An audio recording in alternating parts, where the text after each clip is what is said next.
Welcome to the Habibie Center and F20 Multi-Stakeholder Dialogue Road to G20 Summit, F20's Call for Just Transition and Climate Justice. I'm Dewi Ehsan, and it's my honor to serve as your Master of Ceremony today.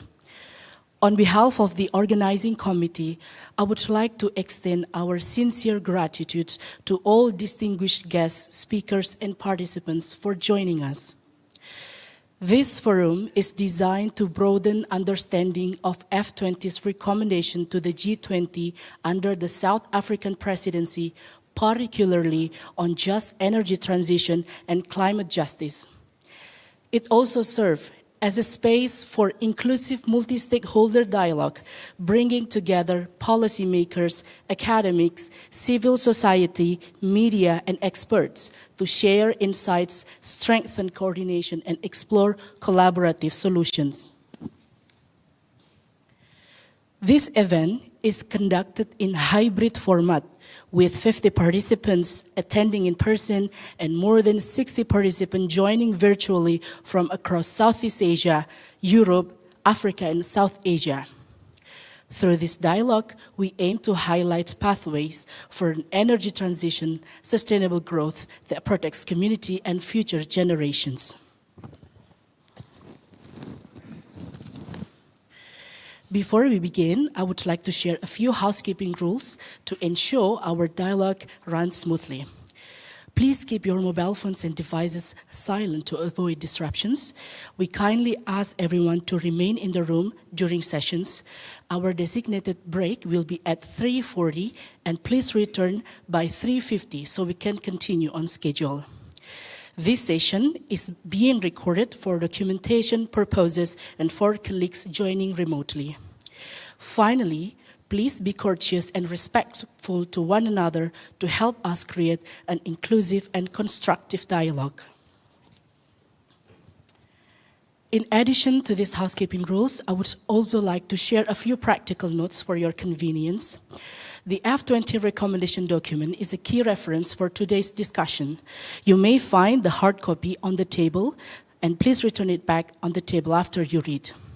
For our colleagues joining online via Zoom, Indonesian translation is available via the globe icon at the bottom of your screen.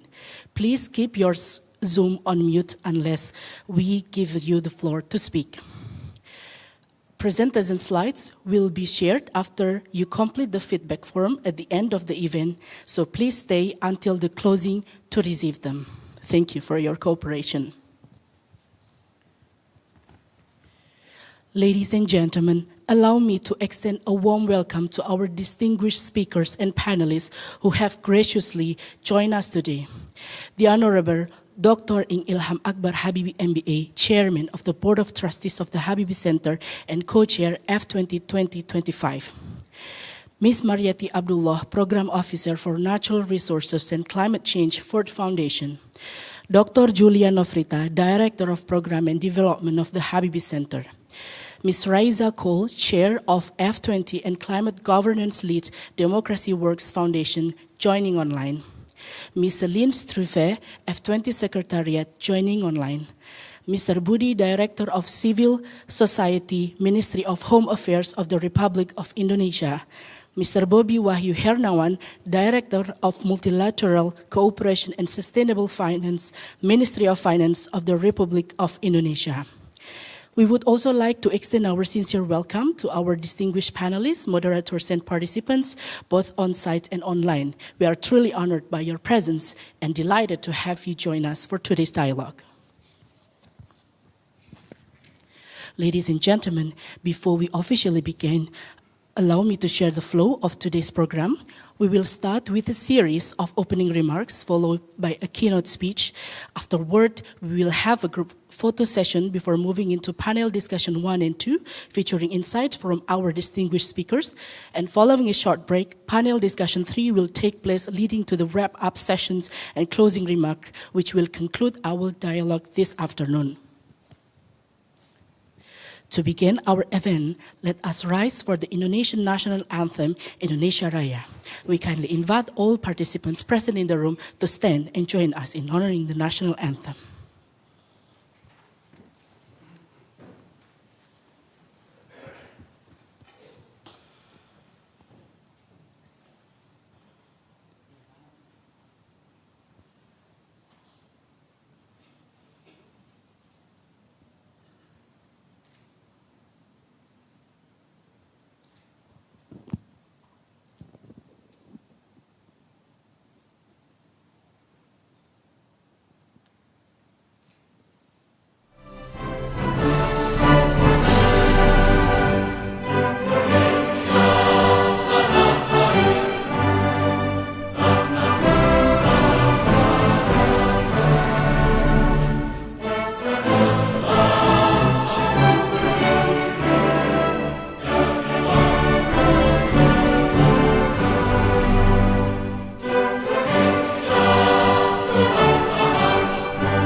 Thank you. You may now be seated.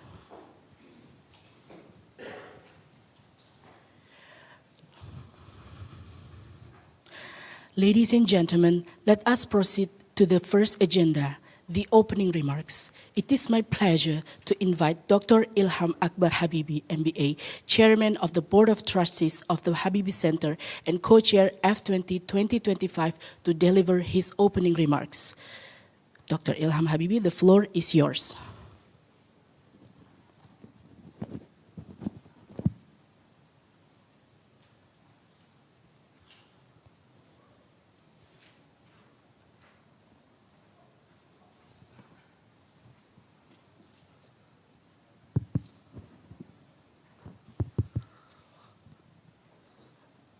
Ladies and gentlemen, Bapak Ibu yang saya hormati, Assalamualaikum warahmatullahi wabarakatuh. Good afternoon to everybody, either in the room or outside the room online. The Honorable Mr. Bobby Wahyo Hanawan, the Director of Multilateral Cooperation and Sustainable Finance from the Finance Ministry, and also Mrs. Raisa Cole, the chair of F20, probably online, I believe, yeah. Then Mr. Budi Arman, the director of the Civil Society of the Ministry of Home Affairs of the Republic of Indonesia. Then Ms. Catherine Harvey, the secretary of F20, Secretary General. And then Ibu Mariati, I think not here yet, maybe on the way. Huh? Online, yeah. Mariata Abdullah from the Ford Foundation. Online, hi. And also lastly, Miss Celine Struve from the F20 Secretariat, and of course everybody else in this room. There's so many people I know, Ibu Eri, Ibu from Habibie Center, and all the ladies and gentlemen otherwise here that I cannot mention one by one. But I have been already introduced. My name is Ilham. I'm at the moment the chair of the Board of Trustees of the Habibie Center. Habibie Center has been a member of the F20 organization since many years now. And I'm happy to say that we have often enjoyed participating in this very lively dialogue and very relevant dialogue that we had with so many organizations from all over the world. Basically, as everybody knows, F20 is basically a foundation 20 because it is accompanying, it's not part of, but accompanying the G20 organization that is changing chairmanship from year to year. This year, we are under the leadership of South Africa. Last year, we were with Brazil. Next year, I'm not sure. But Indonesia has been a chair of G20 in 2022, I think, yeah. And there's many events that accompany that. There's the B20, the Business 20, the W20, the Women 20, the Y20, the Youth 20, etc., etc. And there's the F20. F20 is not under G20, but it's always accompanying for many reasons. So there's a element of independency. There's an element of continuity, of a better continuity, we believe, because it's not directed directly by the countries. So we have a more consistency throughout the years because we have our own rules. And also, we are very focused. F20 is definitely focused very much on renewable energy, on climate, on the environment, and that has been our topic since many, many years. When Indonesia hosted the G20 in 2022, Indonesia signed the JETP agreement. And I think that addresses many of the keywords I read over here, the call for just transition and climate justice. You see, there's always just transition and climate justice. Just transition is something, we all understand what kind of transition we mean. It is about the transition from non-renewable to Recording renewable. in progress. And that transition is not only technological, it's not only business, but there is something like a just element in it because there will be changes in the economic landscape. The industries will be impacted. Some will completely disappear. Some will be new. And what's the just element is the human being, basically. So what do we do as humans here in this transition? Some are going to lose the job. there will be new opportunities. How do we transition that? There needs to be training, there needs to be education, there needs to be awareness. There needs to be so many things done in order to do this with a transition that is as just as possible. The word climate justice, of course, is a different level. I mean, we have to differentiate. The weather is today, tomorrow, here and there. Climate is something global. We cannot really separate any part of any local or regional element of the climate from the overall global situation. So this is a challenge that we share. Like many of us, of course, of all of us remember, it's some sort of a distant memory right now, but it's a collective memory loss, is the COVID. Remember? We were in COVID 3 years ago, 4 years ago. We've all forgotten that, yeah? But how quick it came from one event or one incident, say in South America. Tomorrow it's in South Africa, from South America to South Africa, and the day after tomorrow it's in Indonesia. So quick. Climate is similar, but super slow. Something that happens today will have impact all over the world, but it's just slow, so we are not so aware about this. Yeah? It's much more difficult to communicate the message. This is something that concerns all of us. This is urgent because the urgency it's moving at glacial speed. Yeah? Sangat pelan. But it is also global. We have a global impact of epidemic, we have a global impact of climate, and of course in today's world we have a global impact of digital. There's so many global things, and that means all of us, I mean F20 is a global organization, need to communicate with one another. And of course, there's differences between the countries in terms of their development, in terms of how they organize their state, their government. And I don't want to be judgmental here. It's just different, right? Everybody has their reasons, there's history in that, there's many things we cannot judge from the outside. But nevertheless, we need to communicate. Yeah? There needs to be bridges built because climate things relate all of us, and nobody can be left out of this. Yeah? So there's something like climate justice. So what does it mean? It's basically how to basically mitigate the impact on people that will be suffering from that.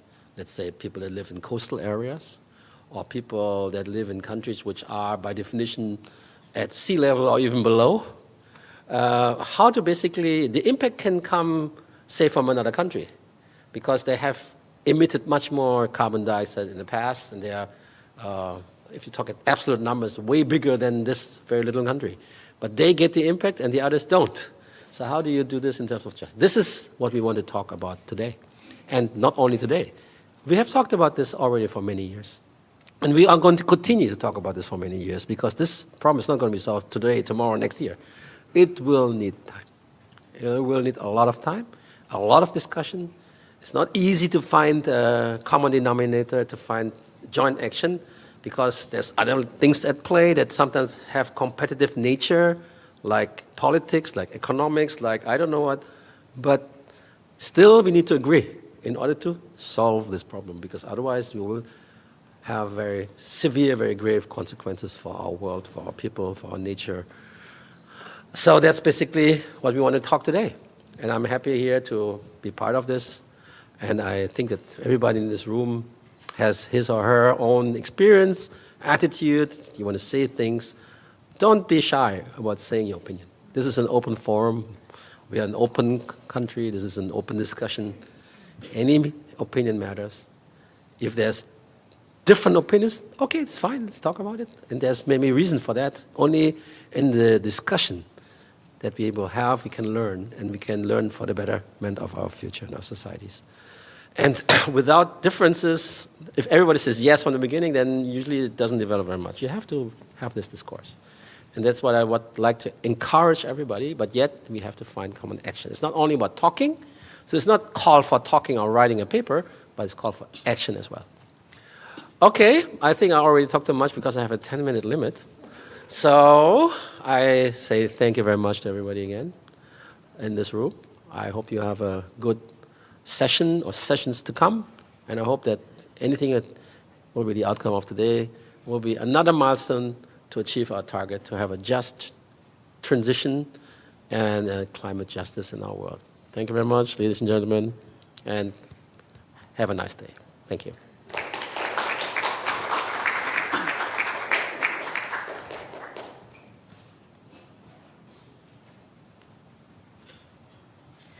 Thank you, Dr. Ilham.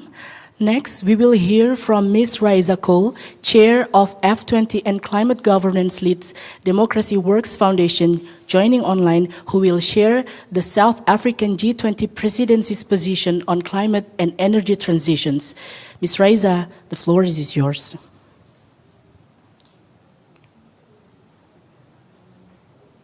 Thank you so much, and welcome everyone to this event. Oh, there's a bad. Oh, should I switch my?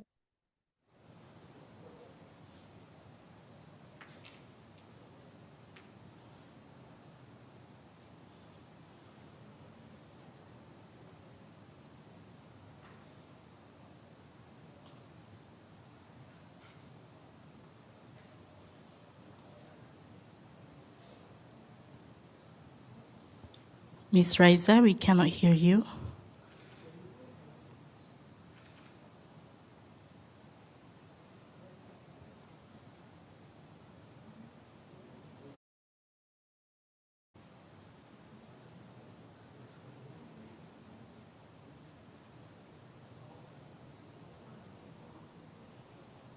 I think there's a problem with the sound in the room because we can hear online.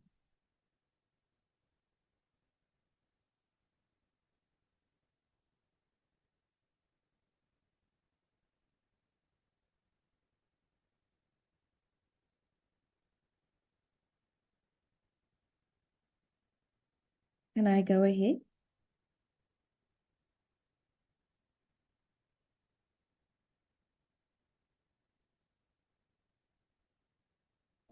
Yes, guys.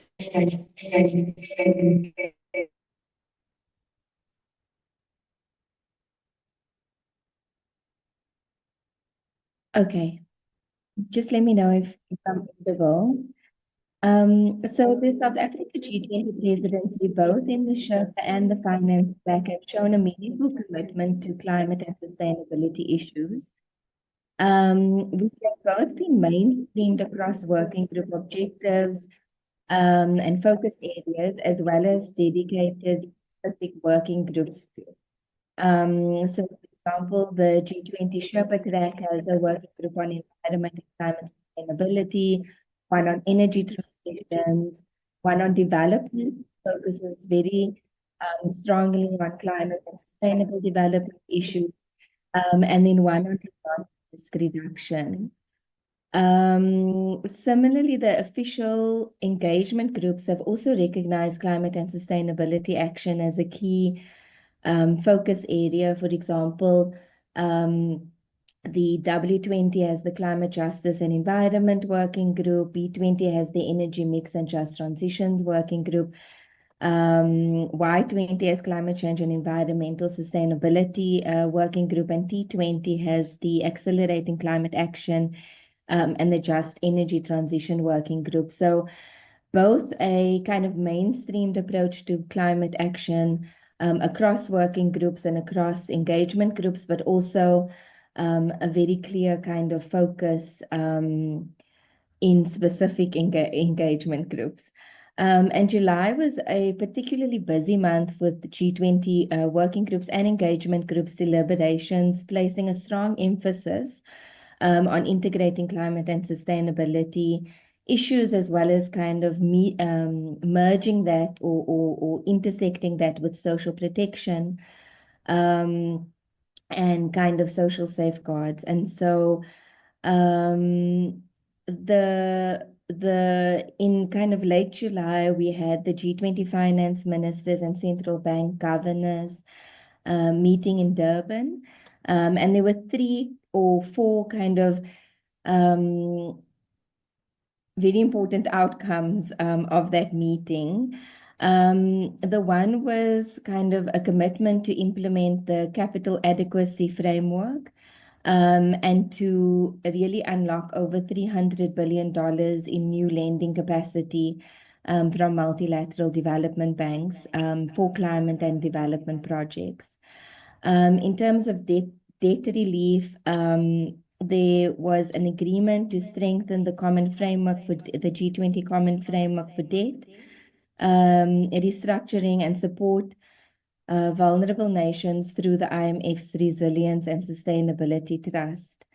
Then also in terms of sustainable finance, there was a pledge to scale up blended finance for climate action, to promote high integrity carbon markets, and to develop tools to close the natural kind of catastrophe insurance gap.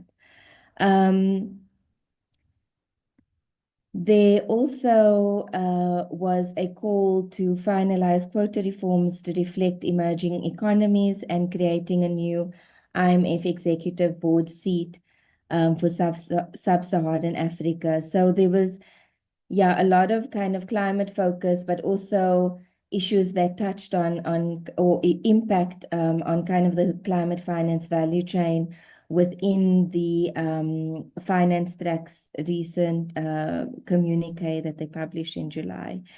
And then the development working group was also kind of commitments were also closely linked to kind of climate action and the broader climate financing value chain, with kind of three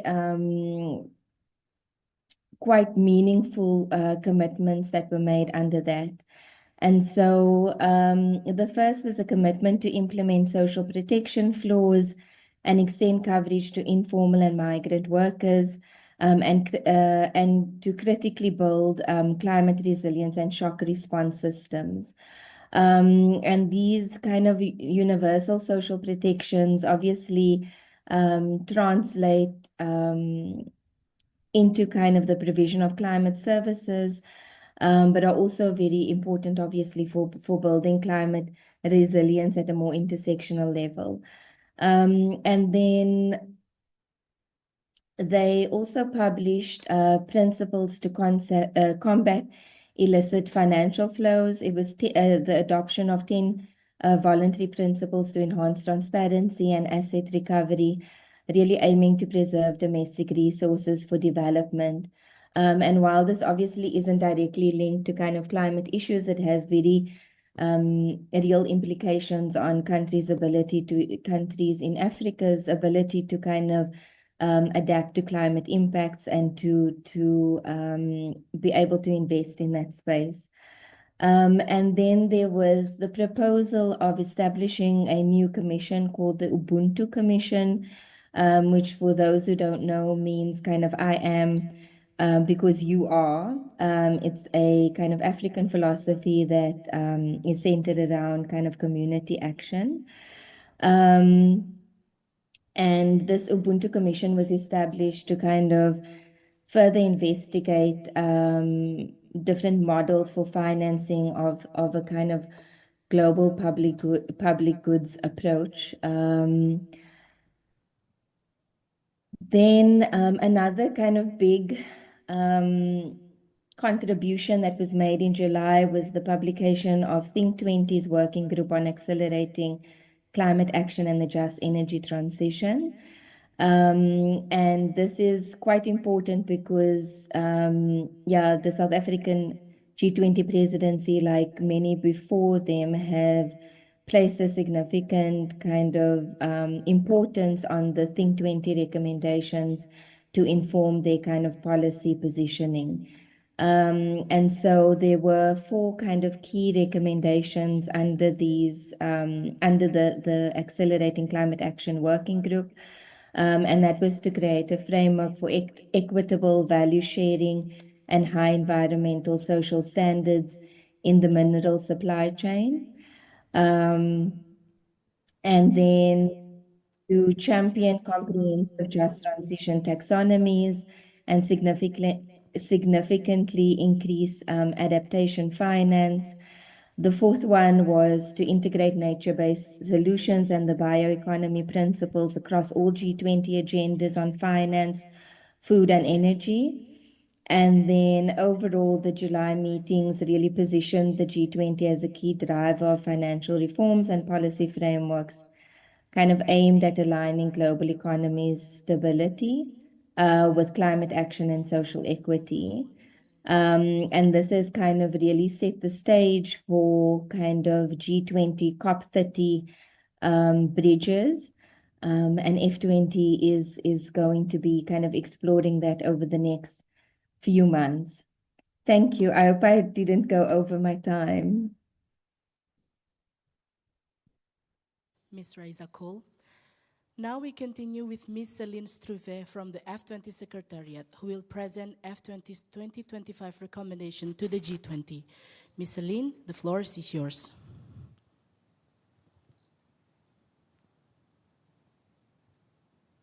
Hi. Oops. There's feedback again, right? I think the media production has to turn the volume off.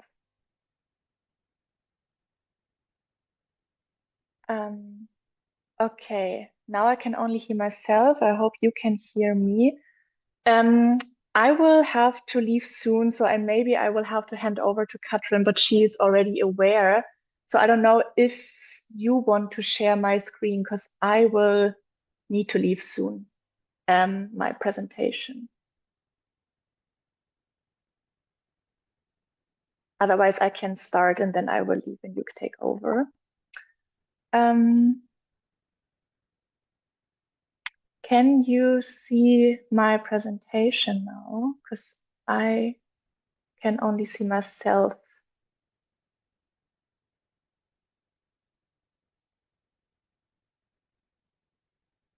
I'm sharing my screen. I don't know if you can see my presentation.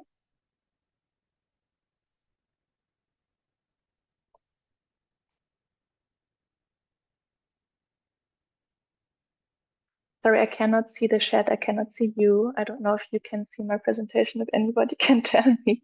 It's working, We Celine. can see it, Celine. Thank you so much. I'm sorry. So, yeah, hello. Very excited to be here and to talk about our recommendations. So let me just start with that. The G20 really has the opportunity to determine whether this decade will be remembered as one of the accelerating crises or one of decisive global action. And this is also really the spirit in which we have at F20 developed our 2025 recommendations. And our message is quite simple. We need to transform today so that we can thrive tomorrow. And in order to do that, we really have to start early. Experience tells us that timing is everything. So if recommendations only arrive at government's desks after they have already started to draft their own text, their impact, unfortunately, might be quite marginal. And this is also why we put so much emphasis on making sure that our proposals reach decision makers early in the process.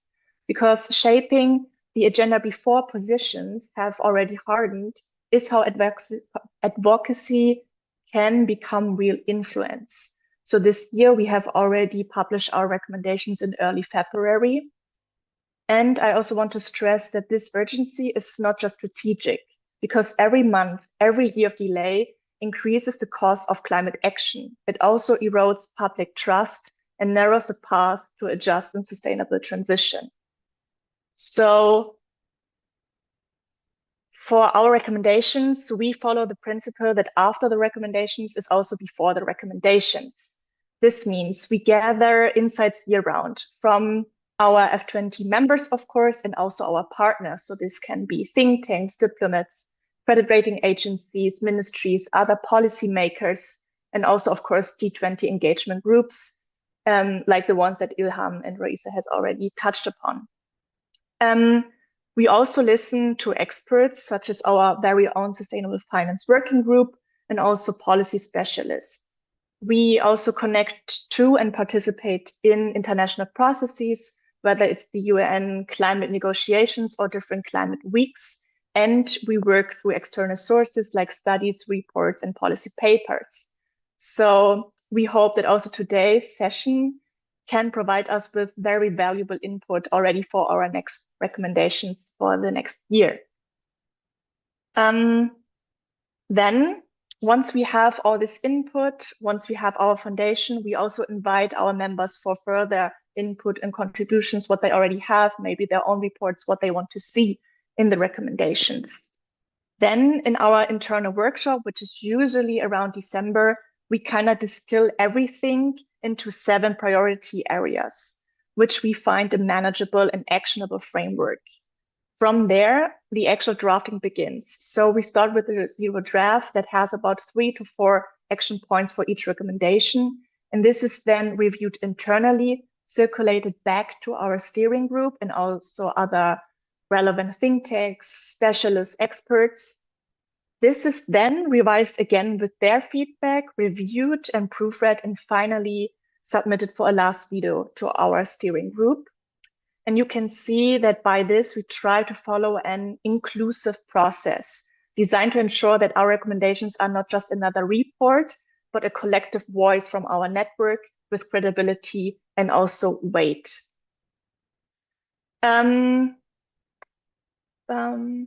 So yeah, what is the overall message?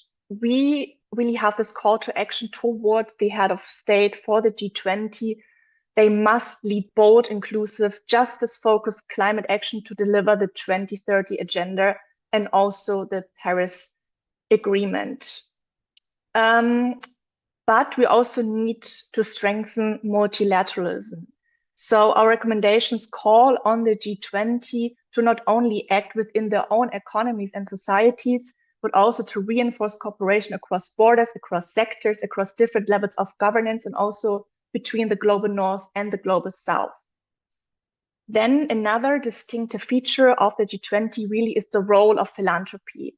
Too often, philanthropy is seen only as a source of funding, but our network demonstrates that foundations can be so much more because we act as knowledge partners by collecting data, building evidence, as well as capacity and sharing innovative practices.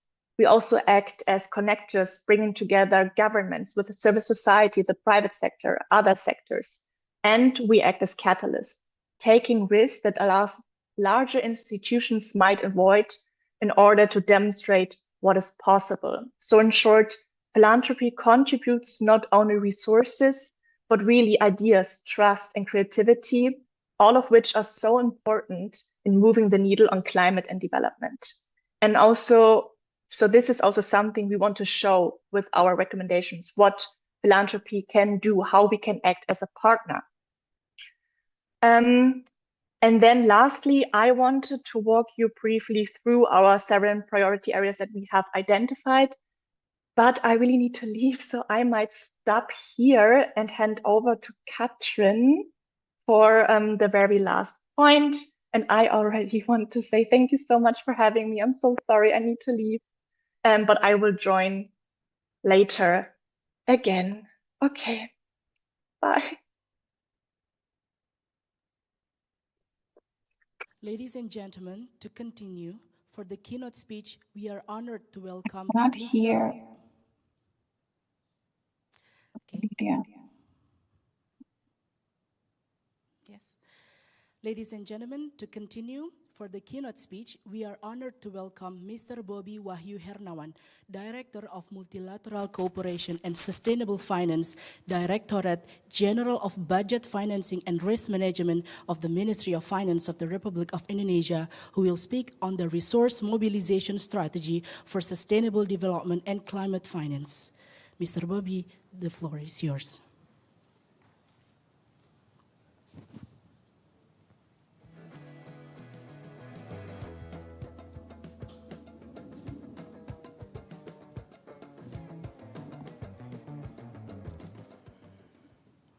Bismillahirrahmanirrahim. Honorable Bapak Ilham Akbar Habibie, Honorable Raisa Cole, and distinguished guests, speakers, ladies and gentlemen. Assalamualaikum warahmatullahi wabarakatuh.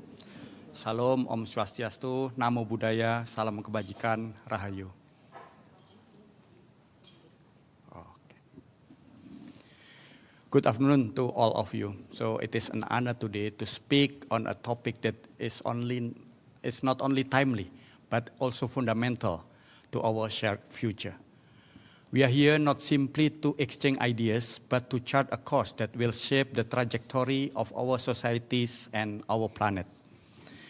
Today's event is especially meaningful as it is part of the foundation platform F20's global effort to bring together voices from philanthropy, civil society, and policy to accelerate a just and inclusive transition. The F20's role as a bridge between local action and global decision-making align perfectly with the G20 Sustainable Finance Agenda, ensuring that solutions are not only ambitious on paper, but also achievable and equitable in practice. Distinguished guests, ladies and gentlemen, we gather here at a moment of profound global uncertainty. The world is navigating a complex landscape exposed to multiple layers of risk. Amid this risk and uncertainty, Indonesia has entered the second half of 2025 with encouraging momentum. In the second quarter of this year, our economy grew by 5.12%, supported by resilient domestic consumption, stable export performance, and a recovery in investment. Also, Indonesia financial sectors continues to grow steadily, with significant potential for deepening. Our total financial sector assets have increased in line with GDP growth, reaching 16,000 trillion Indonesia rupiah. The banking industry remains dominant, accounting for 78% of the financial sector in Indonesia. This combination of economic growth and financial sector resilience is an opportunity, but it is also a responsibility. The challenge before us is clear. How do we channel this momentum toward a low carbon and climate resilient transition that safeguard both our environment and our prosperity? Ladies and gentlemen, since 2016, the government of Indonesia has implemented what we call climate budget tagging to track climate-related spending. And Indonesia requires over 4,002 trillion Indonesia rupiah, or around 281 billion US dollar, to meet its climate mitigation target by 2030. The state budget, or APBN, can only cover around 12.9%, leaving 87.1% to be mobilized from private and international sources. Over the past several years, Indonesia has developed a range of innovative financial instruments to meet this challenge. Since 2018, we have issued what we call Global Green Sukuk every year, raising up to now 7.7 billion US dollar with tenors from 5 to 30 years. And domestically, we have issued retail Green Sukuk since 2019, mobilizing 44.6 trillion Indonesia rupiah from individual investors. We have diversified further with the issuance of SDG bonds worth 1.25 billion euro and Samurai Blue bonds for the Japanese market, amounting up to 49.4 billion Japanese yen between 2023 up to 2025. Indonesia has also established what we call a national carbon pricing framework under the Presidential Regulation 98, signaling strong commitment to reducing emission. We have launched what we call official carbon exchange, the IDX Carbon, both for domestically and also internationally. And as of July 2025, IDX Carbon has traded 1.6 million tons of carbon with the total transaction value up to 77.9 billion Indonesia rupiah, showing a growing market interest. Honorable guests, ladies and gentlemen, F20's call to take action to foster economic prosperity through a just and inclusive shift to renewable energy is critical. As we shift toward a low-carbon economy, we must ensure that as a developing country, the transition is not only fast, but also fair. It is aligned with the G20 Transition Finance Framework that developed during our presidency in 2022, which applies the principle of orderly, just, and affordable transition, channeling funds to sectors and regions most impacted with integrated social protection measures. A just transition is more than just cutting emission. It's about lifting people up as we green the economy. Finance for sustainability should be people-centered. investing not only in infrastructure and technology, but also in the well-being, resilience, and opportunities for our citizens. In Indonesia itself, the energy sector employs over 750,000 workers, with a significant portion concentrated in the fossil fuel-based industries, such as coal mining, oil, and gas. These workers are the backbone of our current energy system, and they must be part of our future.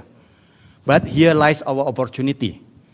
The transition to clean energy is not a threat to jobs. It is a catalyst for new employment. Green projects can be new growth engine and generate millions of new jobs opportunity. In renewable energy sector, every $1 million investment in solar, wind, or hydropower can create 6 to 12 direct jobs. In sustainable transport, electrification of public transport could generate hundreds of thousands of jobs in battery supply chain, the EV assembly, and charging infrastructure. And Indonesia is already laying the groundwork for this transformation. Ministry of Finance have introduced what we call super tax deduction of up to 200% for vocational training and up to 300% for research and development in renewable energy sector. These incentives are designed to encourage companies to invest in reskilling and upskilling programs for workers transitioning from fossil fuel to green sector. Honorable guests, ladies and gentlemen, so we recognize that public funds alone will not be sufficient. Blended finance and public-private partnership become game changer. Through our Indonesia Climate Change Trust Fund, ICCTF, the Environmental Fund Management Agency or BPDLH, and PT Sarana Multi Infrastructure or PT SMI, we are implementing blended finance at scale. PT SMI serves as a country platform for what we call SDG Indonesia 1 and country platform for energy transition mechanism, combining public and private funds for infrastructure, renewable energy, and sustainable development. We have also established the BPDLH in 2019, designed to centralize and manage environmental funds with flexibility, transparency, and accountability. And the most important one is addressing risk, also critical to mobilizing private sector funding. Guarantees can significantly reduce perceived risk. Although guarantees represent only 5% of multilateral commitment, they have the potential to unlock up to 45% of private investment. To support this, the government also have partnership with PT Indonesia Infrastructure Guarantee. Indonesia banking sector has a strong financial capacity to support the expansion of sustainable financing. And without fiscal incentive, blended finance mechanisms still face significant barriers for private investor. So fiscal incentives serve as catalysts, encourage investors to enter green infrastructure sector. The government has implemented various fiscal incentives, the tax holiday, tax allowance, super tax deduction, and government-borne VAT import duty exemption. And based on our tax expenditure review, the government has spent 27.9 trillion rupiah on tax incentive related to energy transition in 2023. So ladies and gentlemen, our commitment to advance sustainable finance is not confined to domestic innovation alone. It's equally rooted in building strong international partnership. The Indonesia JETP is one of the example, and also through the engaging with multilateral climate funds. One of the notable one is Green Climate Fund or GCF. Now we have secured 19 projects and programs up to $578.4 million. And we are able to secure co-financing up to $2.4 billion with this GCF money. So we recognize the critical role of international partners, especially from the multilateral for providing technical assistance and capacity building support. One important thing is about the function of F20’s. So F20's emphasis on philanthropic engagement offer important complement to public and private finance. So as we look forward, there is a scope for deeper collaboration with F20, in particular, co-developing blended finance mechanism, advancing just and affordable transition initiative, strengthening local level capacity, and scaling innovative pilots. So such work would not only amplify Indonesia climate finance strategy, but also replicable models for other emerging economies. Lastly, the success of sustainable finance mobilization more than good intention. It's called for bold regulation, innovative financing mechanism, and strong multi-stakeholder collaboration.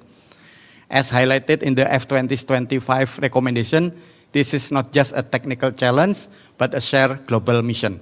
We stand ready to collaborate, innovate, and lead in building a financial architecture that serves people and the planet. Thank you very much. Wassalamualaikum warahmatullahi wabarakatuh. Thank you very much, Bapak Bobby. Ladies and gentlemen, next is group photo session. We would like to kindly invite our esteemed speakers, panelists, and moderators to come forward for a group photo session. For our speakers joining online, please turn on your cameras so we can include you in this memorable moment. Dr. Ilham Habibie, Dr. Julia, Bapak Bobby, Ibu Eri, and Bapak Randi, please come forward for the photo group session. For photographer, please stand by.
Thank you very much.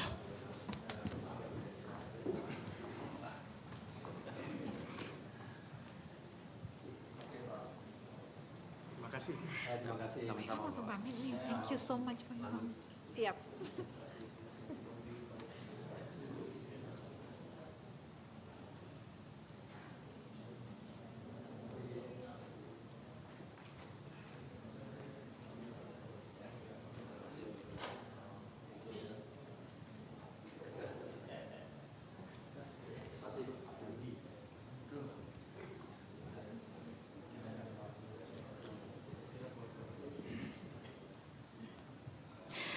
Ladies and gentlemen, now we will move on to the panel discussion one.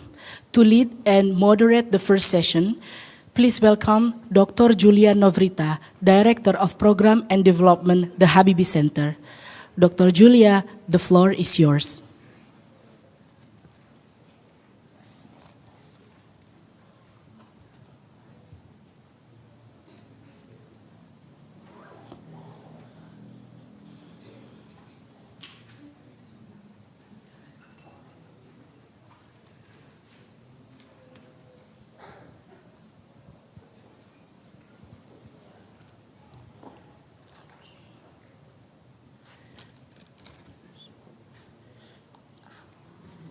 Slide working. Ini aja.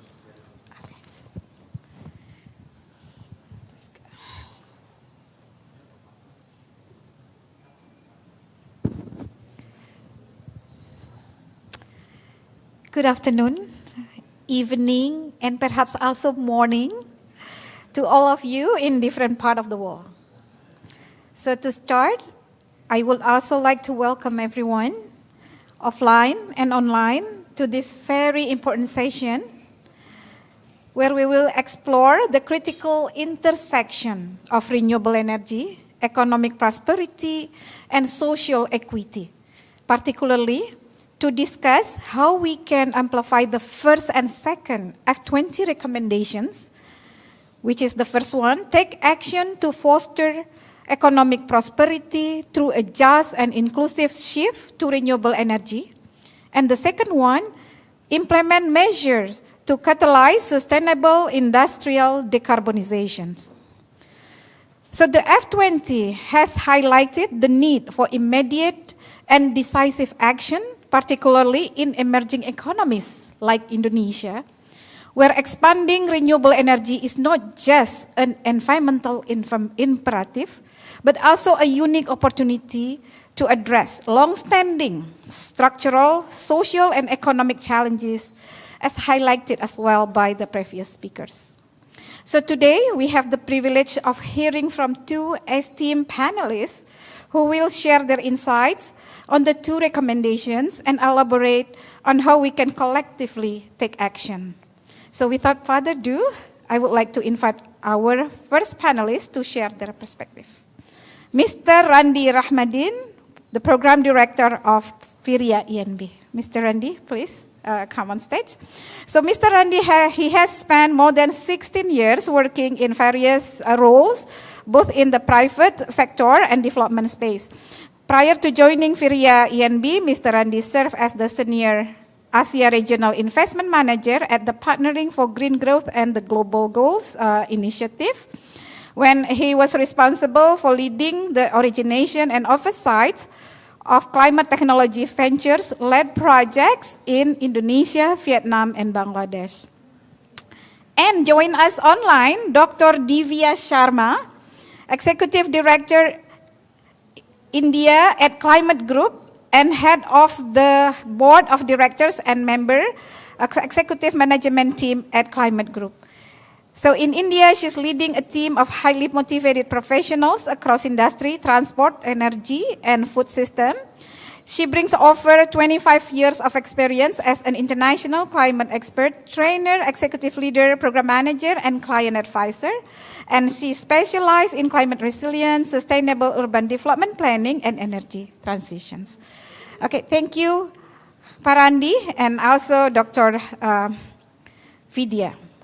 I kind of like, two times like Divya.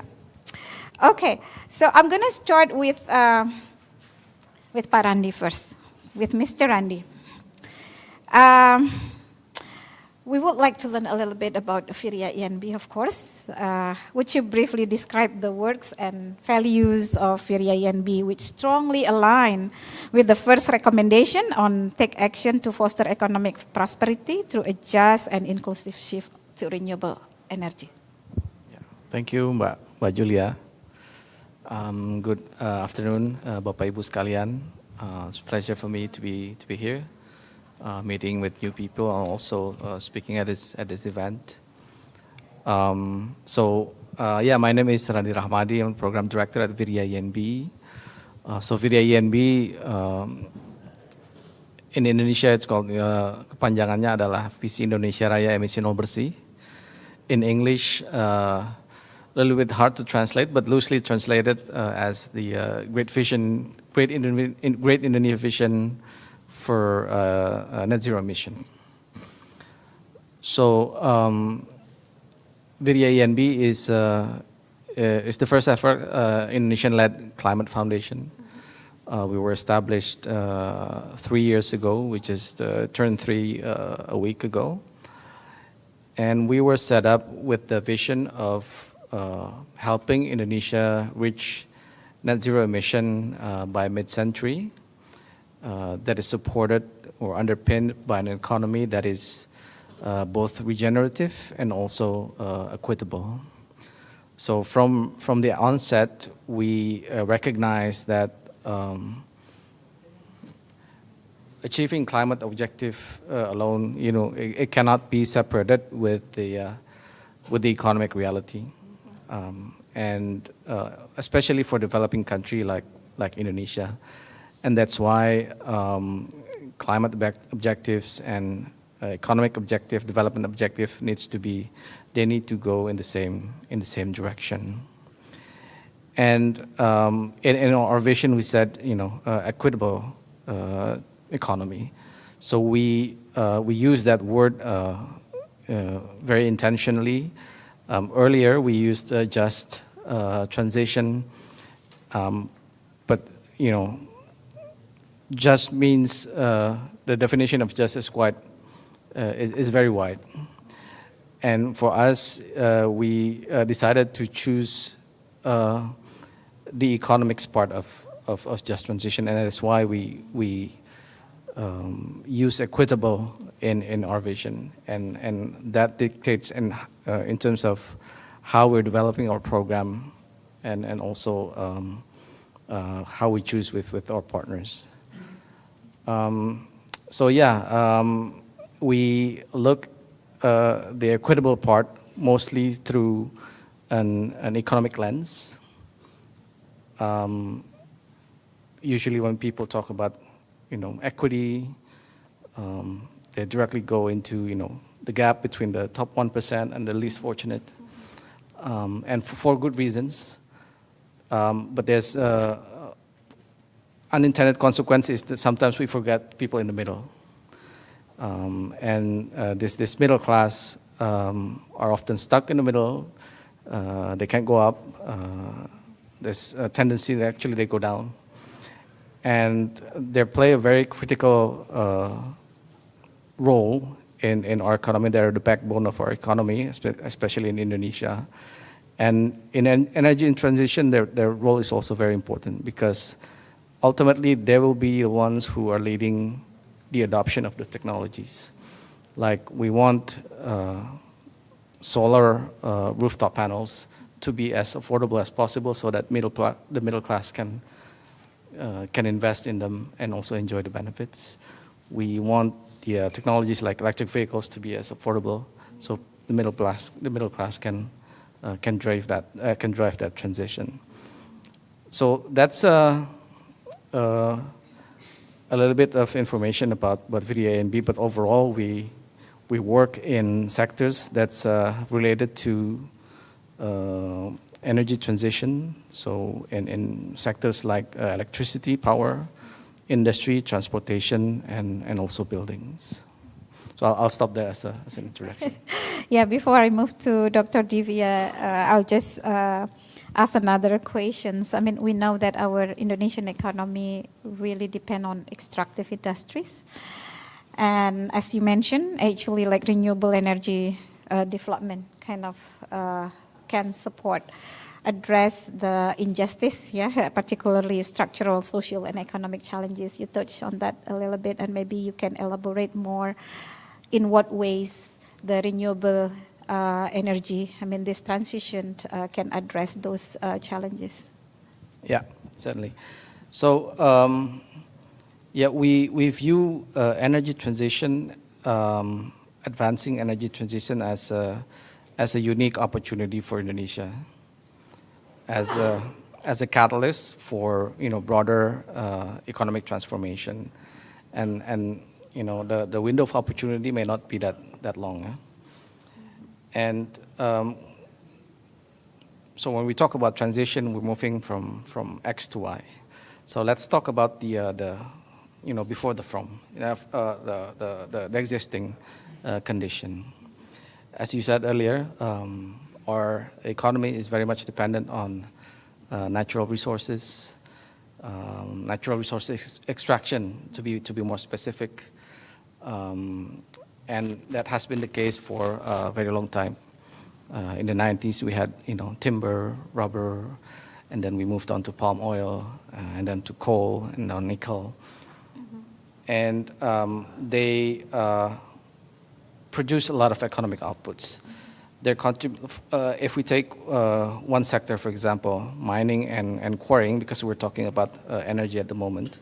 So mining and quarrying, they contribute about between 10 to 12% to Indonesia's economy. That is very, very significant. 1/10 of our economy is contributed by mining, by this sector. However, their contribution in terms of employment is only 1.2%. So we have a very large sector, contributes a lot of wealth, but in terms of employment, it's not very, very significant. And then if we look at coal more specifically, because we're talking about renewables, it also has a relatively limited opportunity in terms of creating value add. What I mean by that is, if you look at the business cycle of coal, typically, you start from extraction, you dig the coal, you transport it, and then transport it to the coal-fired power plant, and then they burn it to produce electricity. And that's it for the most part. So that's very little opportunity to build additional value beyond that. And then another observation is related to the state of our industry or manufacturing. So this is also another sector that's very important to Indonesia. Contribution is about at 18-19% at the moment. Contribution to employment also very large. But if we compare that to, let's say, at the beginning of the century, it was at 27%. So we have seen this gradual and consistent decline of our industry over the past 25 years. And it has a profound impact on our economy. The industry itself is still growing, but it's not growing as fast as the overall economy. I'm not an economist, but economists typically use the term early deindustrialization to explain this phenomenon. So why that matters? Typically the pathway for a developing country to become an advanced economy, they have to go through a very intense period of industrialization. Industry become a very important part of their economy before eventually transitioning to a more service-oriented economy. Now in Indonesia, we have experienced this in deindustrialization, but we are nowhere close to being an advanced economy. So that's a problem. And there are obviously many other structural problems, with unemployment, and then 60% of our workforce are informal, which means many of them that cannot enjoy good health care. They don't have stable income, very susceptible to economic shocks. We have a shrinking middle class, rising inequalities, economies that's concentrated in Java, and many more.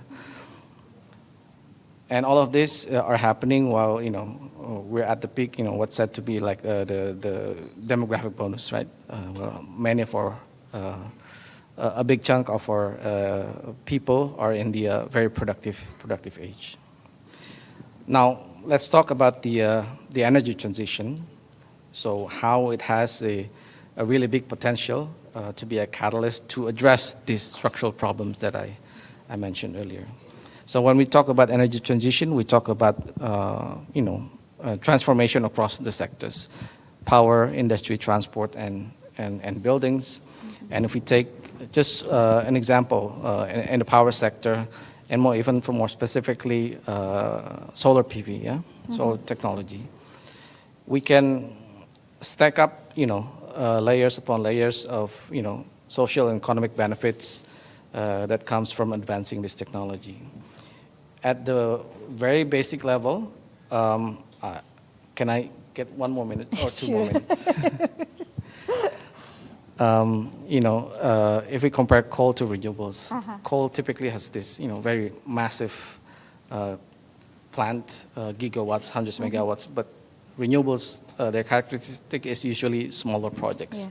So if we want to produce the same level of electricity output, we need thousands upon thousands of small-scale renewable energy projects, and that's going to create jobs. Yeah? And then the second layer is, if we want to advance this solar, we have the choice whether we want to import those technologies or if we can build them, manufacture them in the country. And with 280 million people we have, so many potential. If we activate the demand, we can make this as a very attractive destination for investments from the technology manufacturer. So that's only a case of solar panels. So we can, start exploring other technologies. So the potential benefits in terms of social and economic benefits are, very, very significant. Yeah. It's just we have to hope the investment is not managed by 1, 2, 3 investors. It's really should be like distributed, to have more key players on the ground. Okay, now I will move on to Dr. Divya Sharma. This is actually a very good transition, as Mr. Randy mentioned about the industry. So in a way, we would like to learn from you. I mean, with your experience, what measures do you think that can be taken to ensure that we do not miss the current opportunity to reshape industries for sustainability and equity? Okay, Dr. Divya, please. Thank you.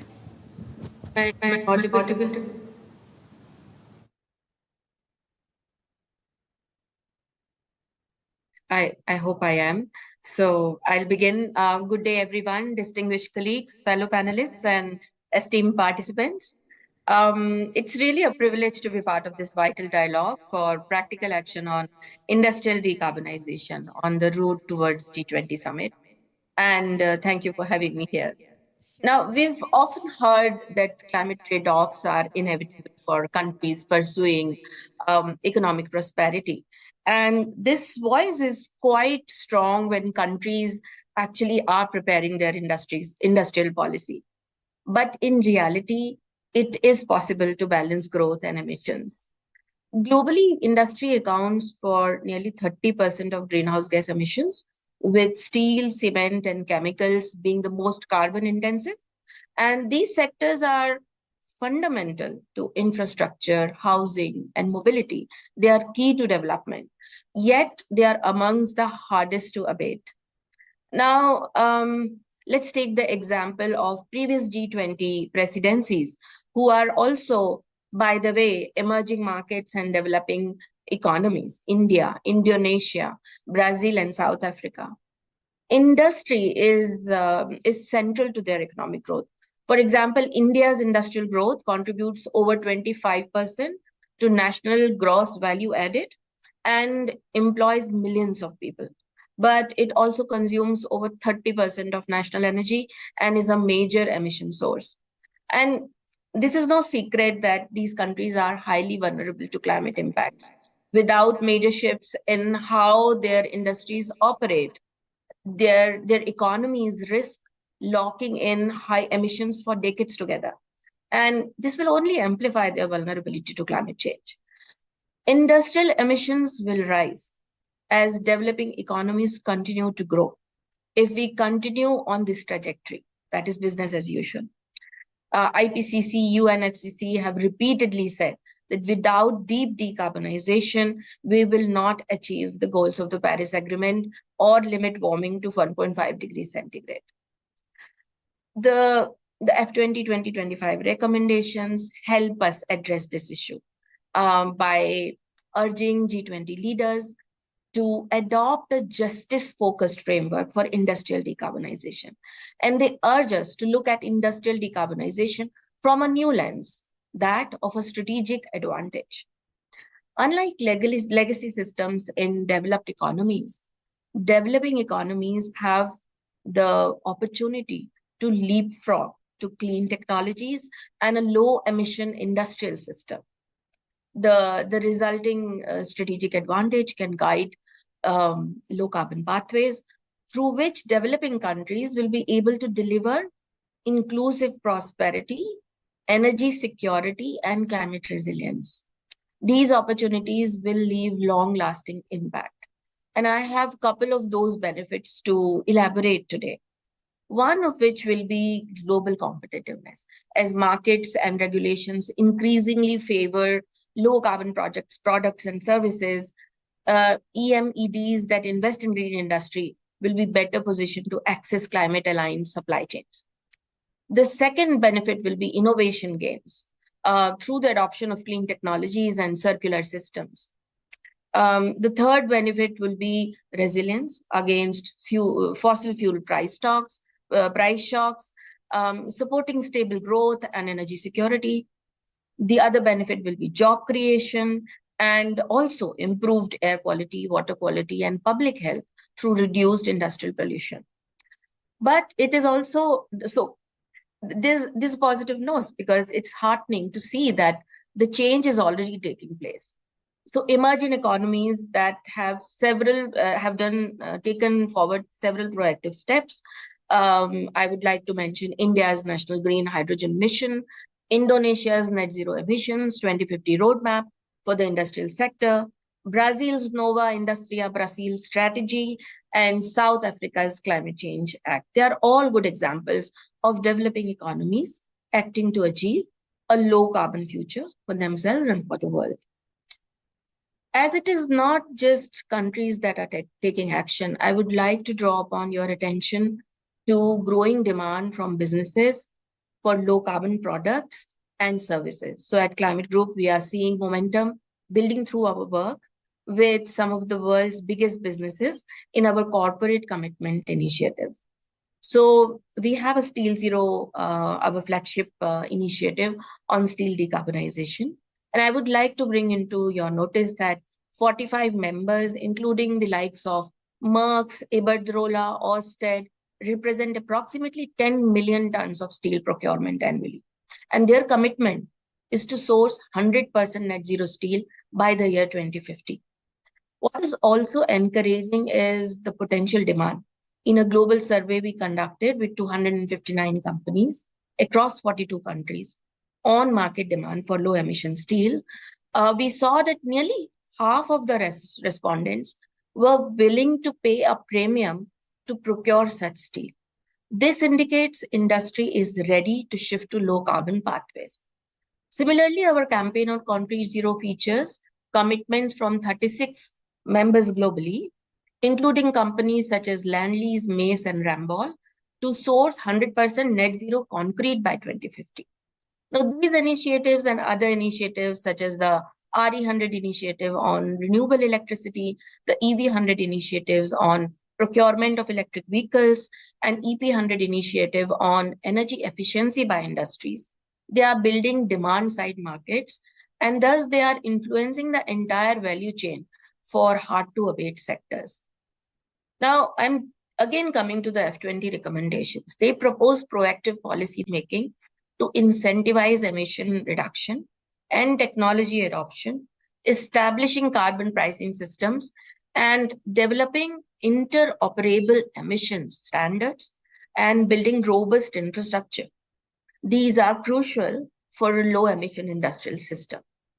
In addition to these recommendations and for the strategic advantage to truly yield for emerging economies, I think the G20 must also look at enabling businesses to take public science-based net zero targets for their operations as well as their supply chains, because they have the power to change their procurement processes, their operation, and their supply chains.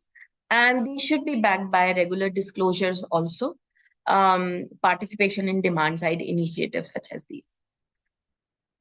Our recommendation would also be to create strong policy ecosystems, particularly in countries like India, Indonesia, Brazil, South Africa. This is because clear sectoral decarbonization roadmaps are needed with targets, and technology transfer and R&D support for breakthrough innovations will need this policy environment to thrive. Also, we need policies because industries need mandates and preferred policies that incentivize procurement and use of low carbon materials. Because industries, at the end of it, it is all economics. It is all about how market will play. So that's what we are trying to create through enabling policies and an ecosystem value chain. Now, unlocking private sector finance is absolutely a key. This can be done through blended finance instruments and leveraging catalytic and low-cost concessional capital. This is particularly important to de-risk investments in green industrial projects. And we must not forget the people that the transition will impact. My colleague panelist was also speaking about this, and I second whatever he said, totally second it, because we need skill development in emerging and clean sector jobs, and that is very important. Now, at the end, I was just like to say that we need to reimagine industry as a force for equity, resilience, and regeneration. And it's one in a generation opportunity for all of us. Emerging economies can forge their own sustainable paths, and they need to be supported by the G20. And we must not let this opportunity go. So thank you very much for having me here, and I'm really grateful for this opportunity. Have a good rest of the day. Thank you very much for your insightful explanations. It's really interesting. I mean, kind of how we can take advantage of this G20, especially to give pressure on building ecosystem. And I can see maybe just a little bit, maybe you can add something. I mean, I see this, the opportunity that we have right now, also kind of to promote collaboration among countries. And maybe you can brief a little bit, kind of India and Indonesia, as you mentioned. How can we work together? Thanks, yes. I think South-South cooperation is the demand of the day. It's a really great question that you've posed. I think by means of our bilateral relationship and the treaties that we sign and MOUs that we sign on the basis of our own net zero targets, our country's net zero targets, that could be one way. The other way could be collaboration on trade and investments. So businesses collaborating together, investments being drawn to these countries could be another way to do that. We could learn from each other on our policies around net zero, our policies around our industrial policies that brought forth green procurement, and they look at demand side market change as we are trying at Climate Group. We are also working with subnational governments where local action takes place through our Under 2 coalition. And Indonesia is part of that. Some of the states from Indonesia are part of that. And at Climate Group, we try to leverage the platform of Under 2 coalition to gain that understanding and collaborate. Sorry.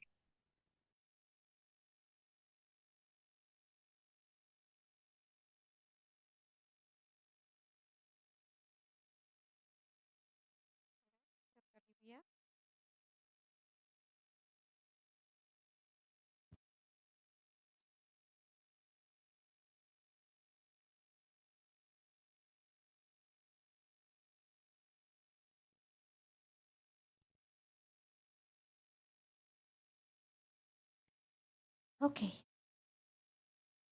Maybe while we wait for Dr. Divya, we can move on to kind of, we have like two interesting like kind of insight from the two panelists. Our time is so limited. I was reminded like we only have 45 minutes like for whole sessions.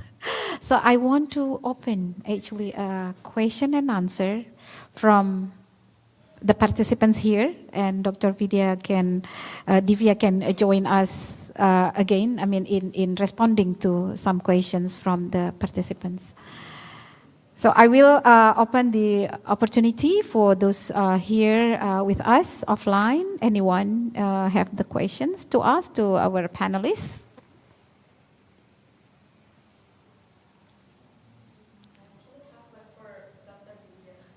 Oh, okay. Yes. Yeah, I think, yeah, we can have, and then we can take a note. So first of all, thank you so much for the opportunity. I am Chut Jihan Safira. I'm coming from Ministry of National Development Planning or Bappenas, and I've been working on a G20 for quite some time since 2021. So it's lovely to see that we are progressing to the G20 summits in about less than how many months. So maybe before I come to my questions, would like to give a little bit of a context of why I asked these questions. It's because first thing first, I understand we focus and put emphasis on the just and justice aspects of the climate and the transitions that we are aiming, right? However, reading through the recommendations and also like for all the discussions we have, I think mostly we focus on the individual aspect of the justice, like so many issues of mentioning about green job, and then also social protections were mentioned. However, I feel like we need to realize that the just aspects in the just transitions and climate justice also must be addressed at the country level, which I think is currently not very well elaborated and well translated into the current recommendations, as well as maybe through the discussions we have. So, for example, we know that developing countries are more prone to the climate aspects, and their perspective are actually very much important, not just to be pushed to comply to a certain rules and standards that we have made together. So also we understand there is no one-size-fits-all solutions to this. And also we need layers of policies of how we can cater the needs of developing countries. So actually, echoing also the points by Ms. Divya before, we realized there are these emerging economies that might have a certain characteristics like Indonesia and India, but generally, how are we going to translate these different layers of importance in the aspect of justice between different countries into, for example, the current recommendations that is already being put forward by F20, given that we should not just generalize that developing countries have the capability and ability to adopt just transitions just like the developed countries. And maybe just a little inputs, I don't know how, but like usually we always push for the transitions to be put in a plural form, because it shows that there are certain pathways of transitions and not be defined of just one linear ways. And I realized that in the recommendations, the transitions are mostly used in a singular form, but usually like in our documents, we use it in a plural form. But I would like to question, is there a specific reasons why the transitions is used in a singular form instead of in a plural form? Thank you. Can you, sorry, would you elaborate more? You mean like what, explain more singular and plural form? It's just a quick clarificatory questions, because usually when we negotiate for the G20, the word just transitions or mostly transitions in general, we push to have it in a plural form, so transitions, because we acknowledge many different ways of transitions. Okay. Meanwhile, for F20 recommendations and also like for today's discussion, we focus on just singular. I wonder if there is a specific reason for that, or is there any ways we can try to also revamp that to use plural to address and acknowledge different ways of transitions. Okay, Thank you. That's very interesting observation. Anyone else? Maybe another questions from the audience here? No? Oh, okay, Ibu Eri.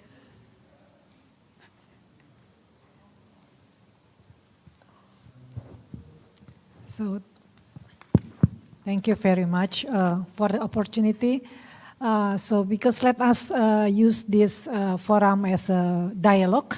Anything you can ask, because we won't try to build the same perceptions and the same goal for the just transition and climate justice. I want to ask to the presenters in front. At the first, you told that that the green climate environment will bring open more opportunity for the new job creations. That good, and we should start from the industrializations. So okay, I don't know when we have started the national planning on just transitions and climate justice, but what I've observed, I'm not really in that macro level, but I'm more in the micro, more in the community developments area, that I see that it's far from the grassroots, it is far to see these changes. So, to my opinion, that is the industrializations mostly could be started more from the large-scale enterprises. Yeah. So I would like to know from you who should lead this, because government just provide the regulations. Yeah, open opportunity, and then the investment, the economy will make it done. All these industrializations. How do you think who should lead this? And how could be this just, that means not only, as Ibu Julia said, benefited only by certain big large company. How can we this scaling up into the opportunity to be trapped, to be taken by many industry in the middle level as well? So this is my questions to you, how we can clearly bring this climate transitions into more the economic effort that can be benefit all many scales of the economy. Thank you. Thank you, Ibu Heri. I think that's really challenging, why our intervention today here. So we're going to hear from the panelists here. And Dr. Divya, she's back. Welcome back, Dr. Divya. And you already have questions here from one of the participants offline. Well, in principle, basically, yeah, kind of when we mention, I mean, can we put just or a justice aspect here? It's more on individual aspects. So it's not really on the country level in a way. The justice part is still very much more like kind of individual, not so much on the systemic level, which also here, the challenging is kind of each country has its own uniqueness, its own characteristic in a way for the transition. So acknowledging kind of this uniqueness, how can we translate, I mean, this, the process, yeah, I mean, kind of on the justice part, the knowing the characteristic of each country is different, they have their own uniqueness, and then how can we see the justice can be implemented in each country by acknowledging each characteristic. This is somehow, I would say, kind of just like learning from each other. So maybe you can elaborate more. How can we learn from each other as if country has its own characteristic and uniqueness? Thank you. Yes, and I think, and the audience would agree that it's a great question to pose to an Indian. And because Mr. Habibie had said that we can say what we want to say in this gathering, I would really like to bring India's example here. India's net zero target is 2070, and when it was announced, there was a lot of hue and cry about why it is as far as 2070. But you see, there is an inherent idea of justice when Indian government announced 2017 net zero target, because India knows that its economy when they announced net zero was very much based on coal, and we are a developing economy. We want to be a developed economy.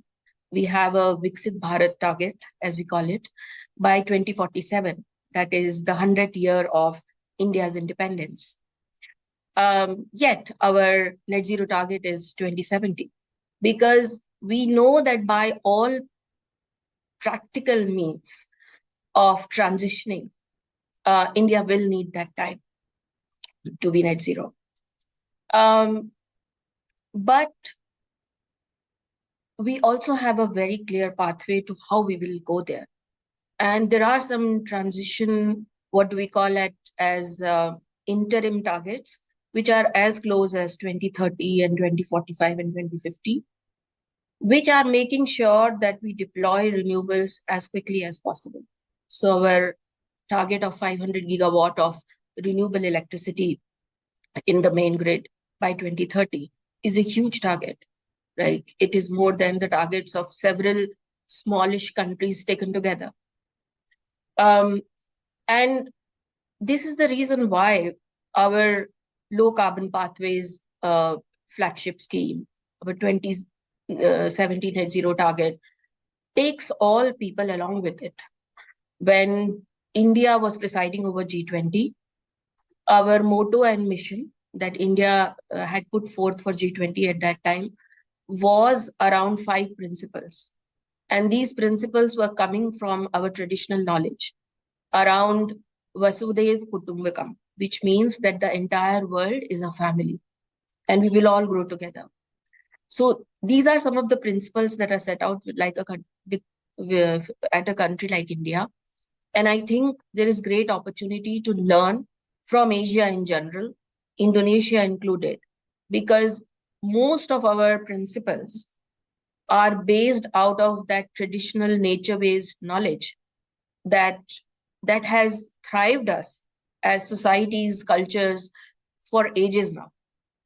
So some of these very old cultures can definitely learn, but also collaborate with each other to move forward in this great journey of fossil fuels to renewables.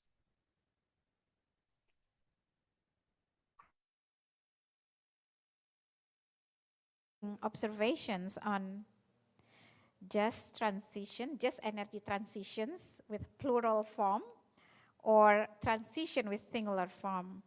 And here, like one of the audience noticed, like in our F20 recommendation, we don't use a plural transitions with S. And any thoughts on that? So I agree with her observation. I think I will accept that we miss out on some of these terminologies and therefore sometimes tend to give a different picture of what we are trying to say. But I definitely feel that she's right, that there could be multiple ways in which we can bring inclusivity and equity in our roadmap to transition. So yes, because it also involves pulling out millions of people out of poverty. It also involves that while we are transitioning, we don't lose sight of our adaptation needs.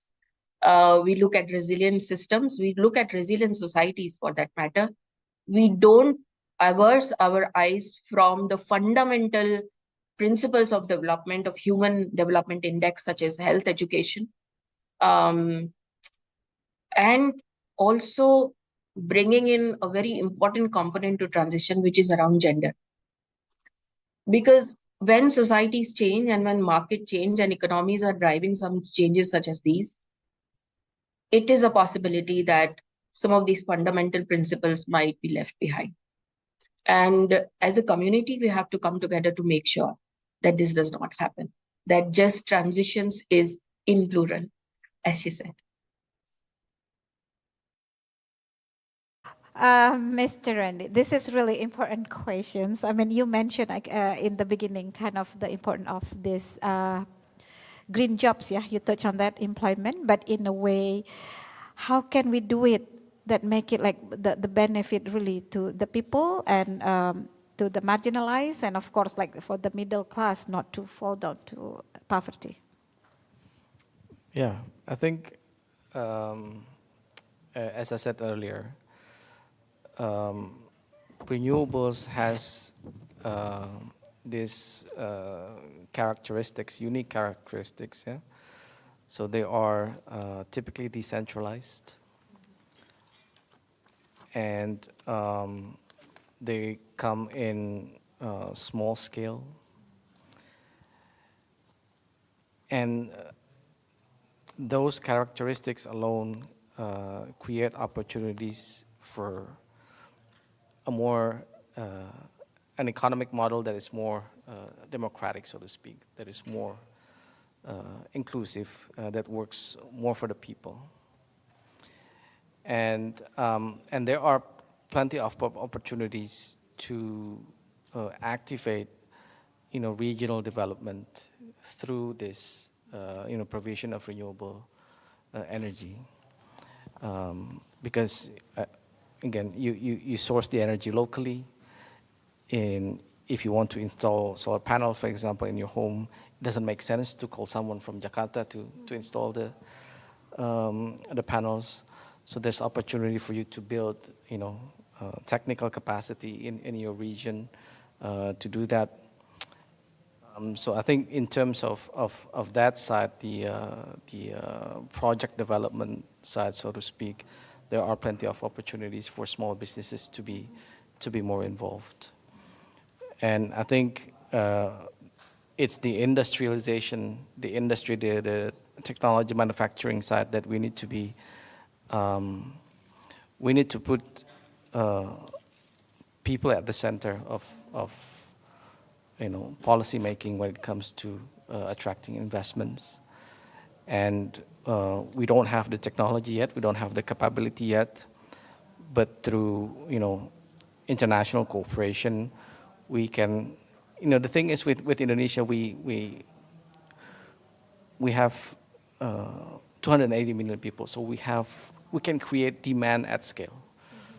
That alone puts us in an advantage when it comes to negotiating.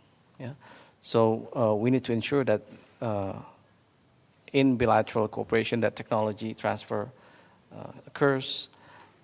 It also builds capacity of the local people and puts in the local people at the at the heart in terms of driving this industrialization. So I think that's why I said earlier in my presentation, this is a unique opportunity because it's inherent. It's almost as if we don't have to advocate for climate. It's not like necessarily a climate advocacy. It's just advocating for a better economic model. Yeah. So thank you. Thank you very much. So I think here, if I can briefly conclude, it's so important to put the people at the center. People at the ground have to know this opportunity so they can they can reclaim these opportunities, and also to promote global collaborations with many actors. I think that's kind of the way to go. So time's up. Thank you very much, Mr. Randi and Dr. Divya, for your insightful sharing. And we hope to continue working together. And now I give back to Dewi, and thank you very much for all audience, and we will have the next sessions.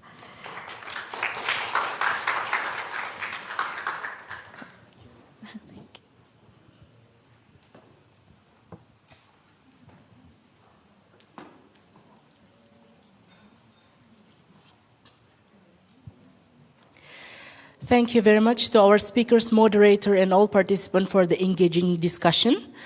Ladies and gentlemen, now we will move on to the panel discussions too. To lead and to moderate the second session, please welcome Ms. Intan Elvira, researcher of the Habibie Center. Ms. Intan, the floor is yours.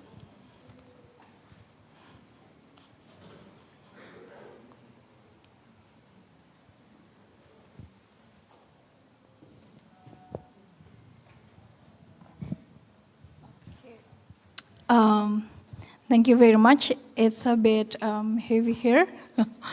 I hope you guys still energized here.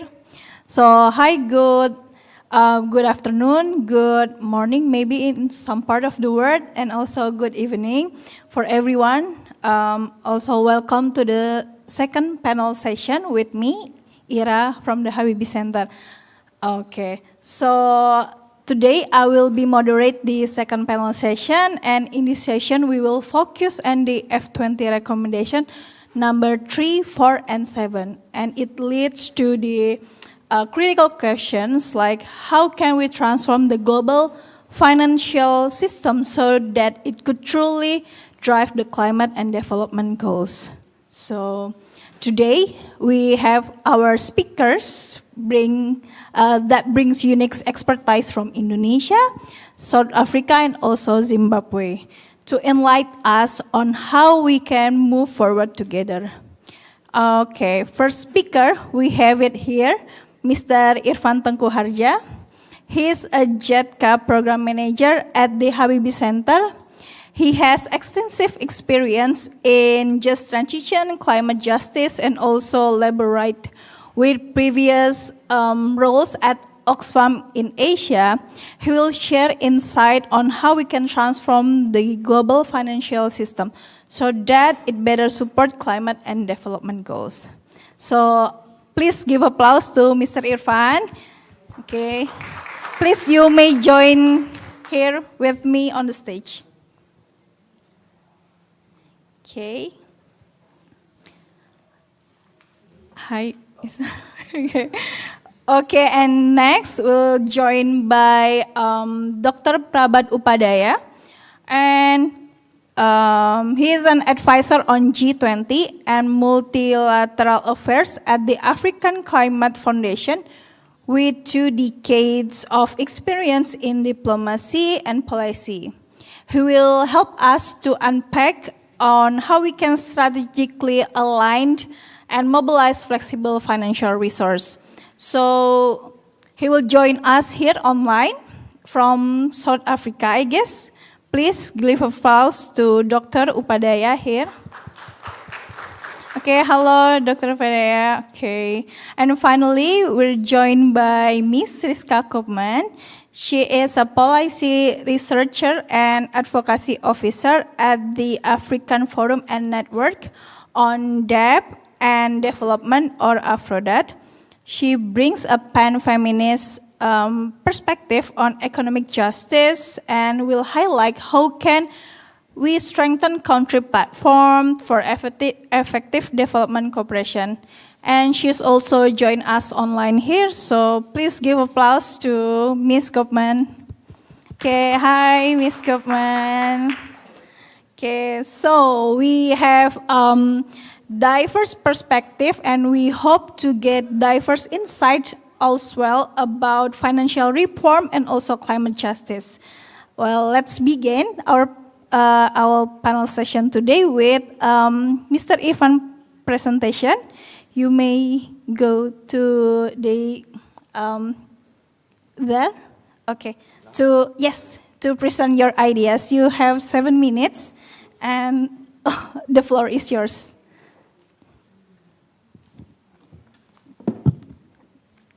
Yeah, thank you, Ira. Good afternoon, distinguished participants who join both in person and online. My name is Irfan Tengku Harja from the Habibie Center, and thank you for joining the multi-stakeholder dialogue on just energy transitions.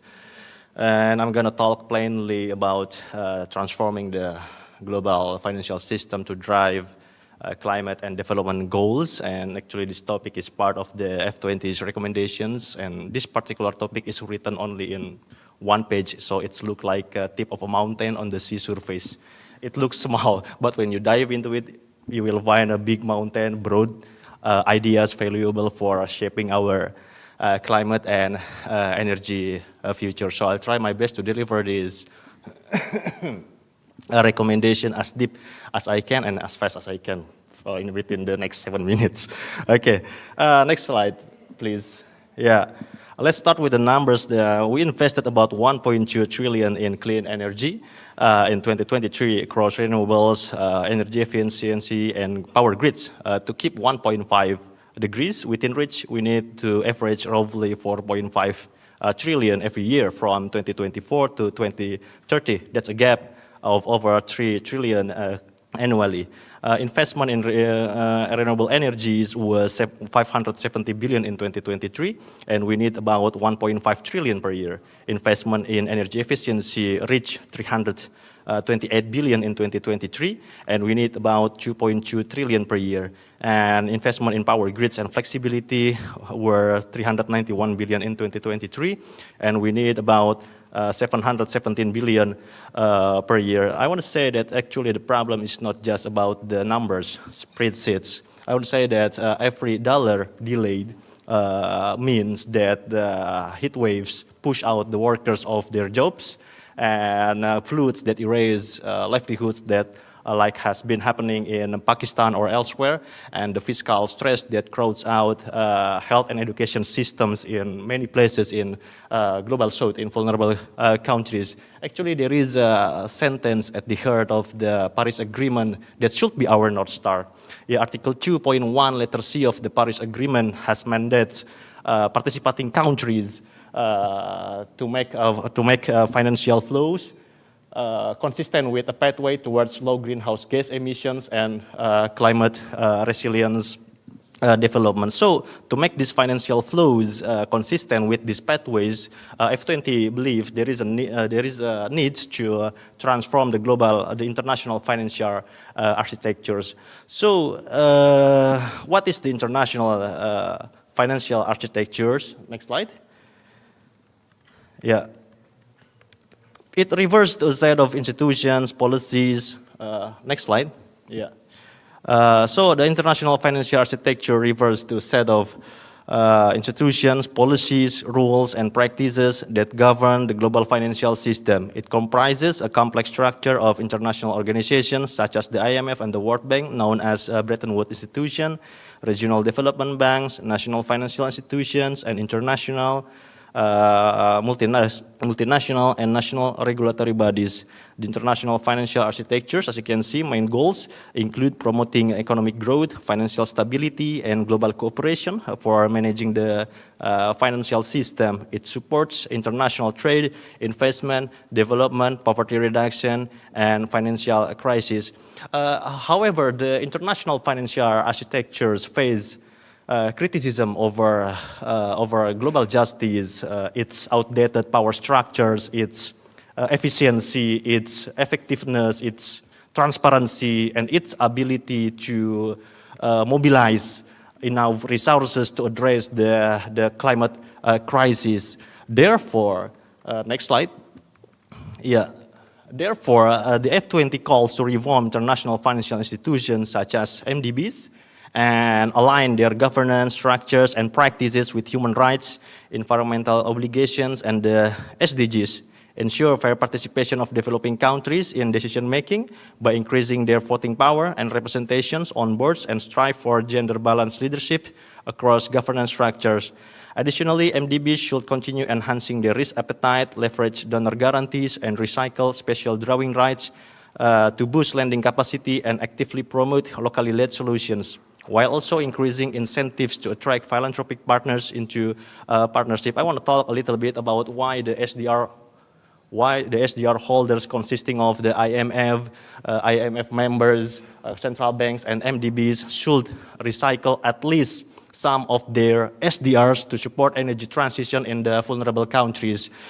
There are two reasons. Firstly, every SDR amount recycled will multiply to increase investment in vulnerable countries to support their energy transition.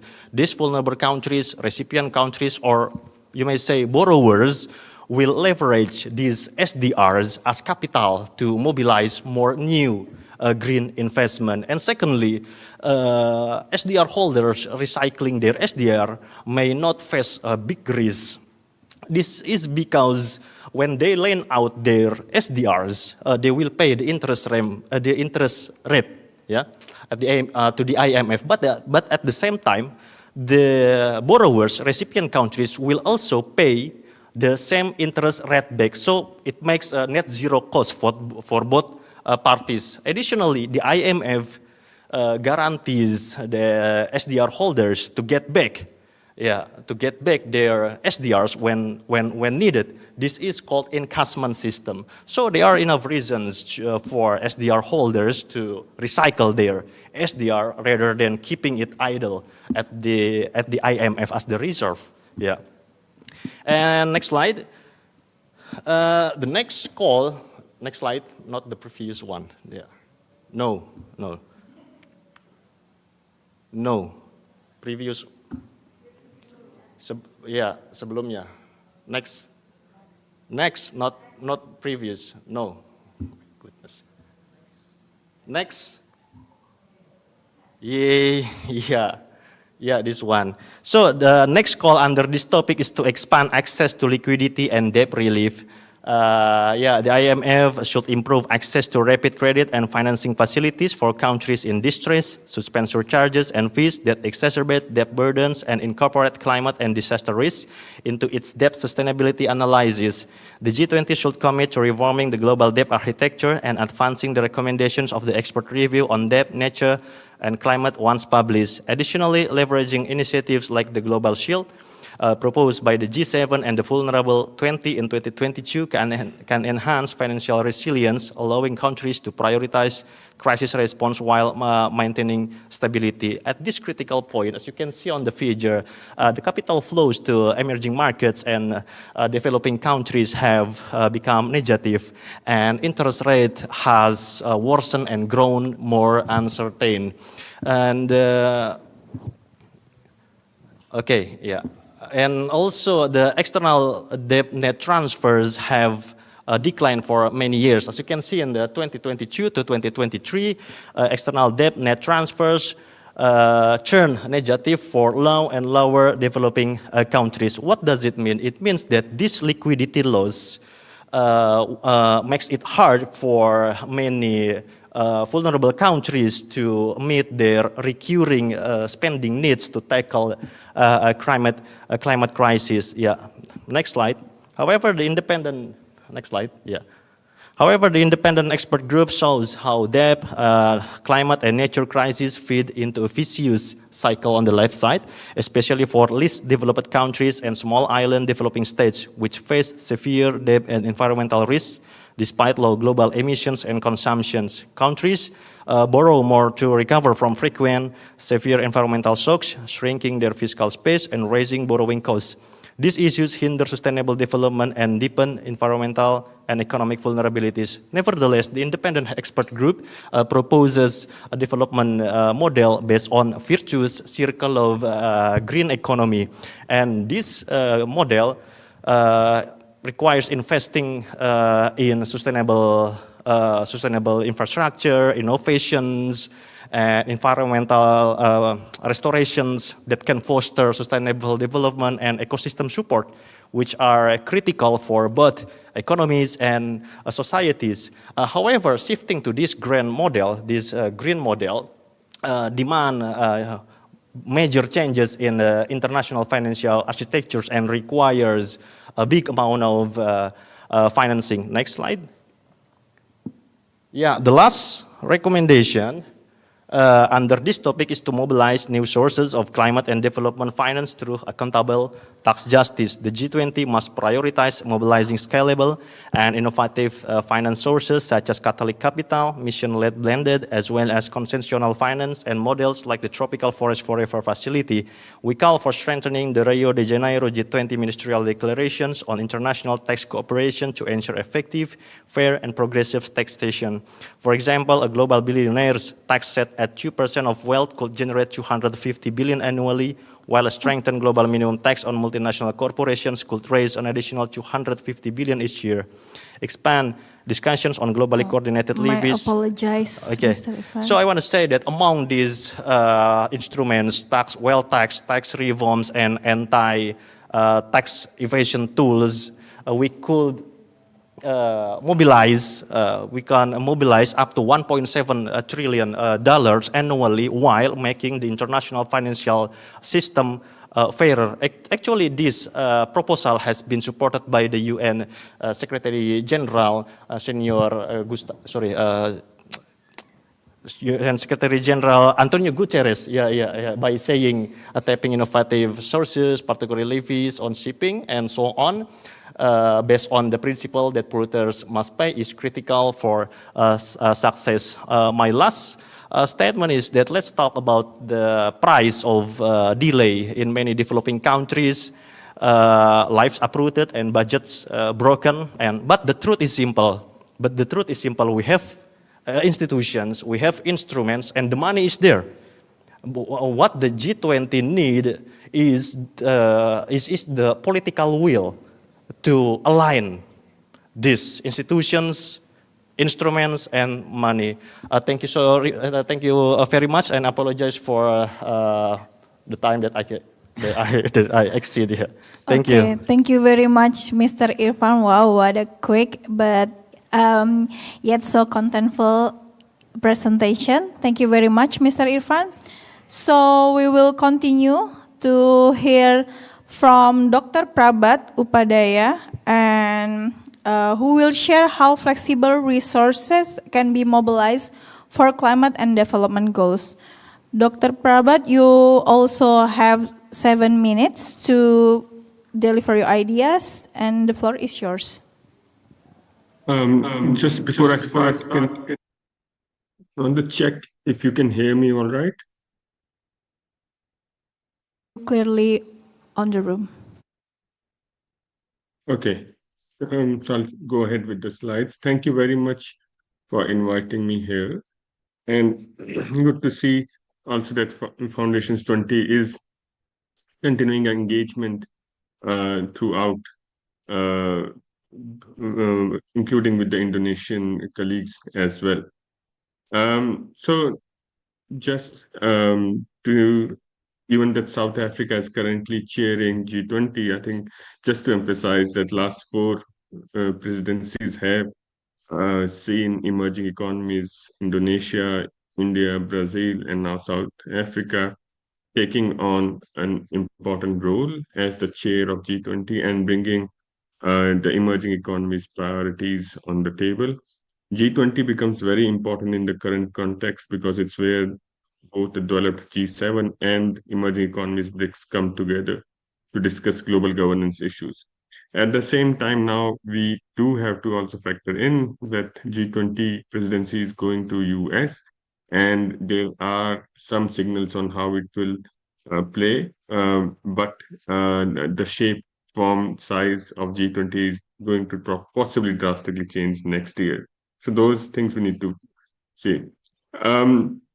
We are seeing that there are terms and conditions at play on various facets, and you know, we are seeing in the real time how this is playing out in the South African G20 presidency, where it has been affected. The Troika has been ineffective, but there are efforts to make sure that consensus is achieved on critical issues. Given that the topic is about both climate action and sustainable development, I think we need to just take a status check. If you look at nationally determined contributions, there's not much to report about. Unfortunately, a limited number of countries have submitted their NDCs. On the Sustainable Development Goals, the UN report, which came earlier this year, I think in June or July, has emphasized that while the progress has been real and substantial, it is also fragile and unequal. There is a staggering gap of 4 trillion USD in SDG finance annually.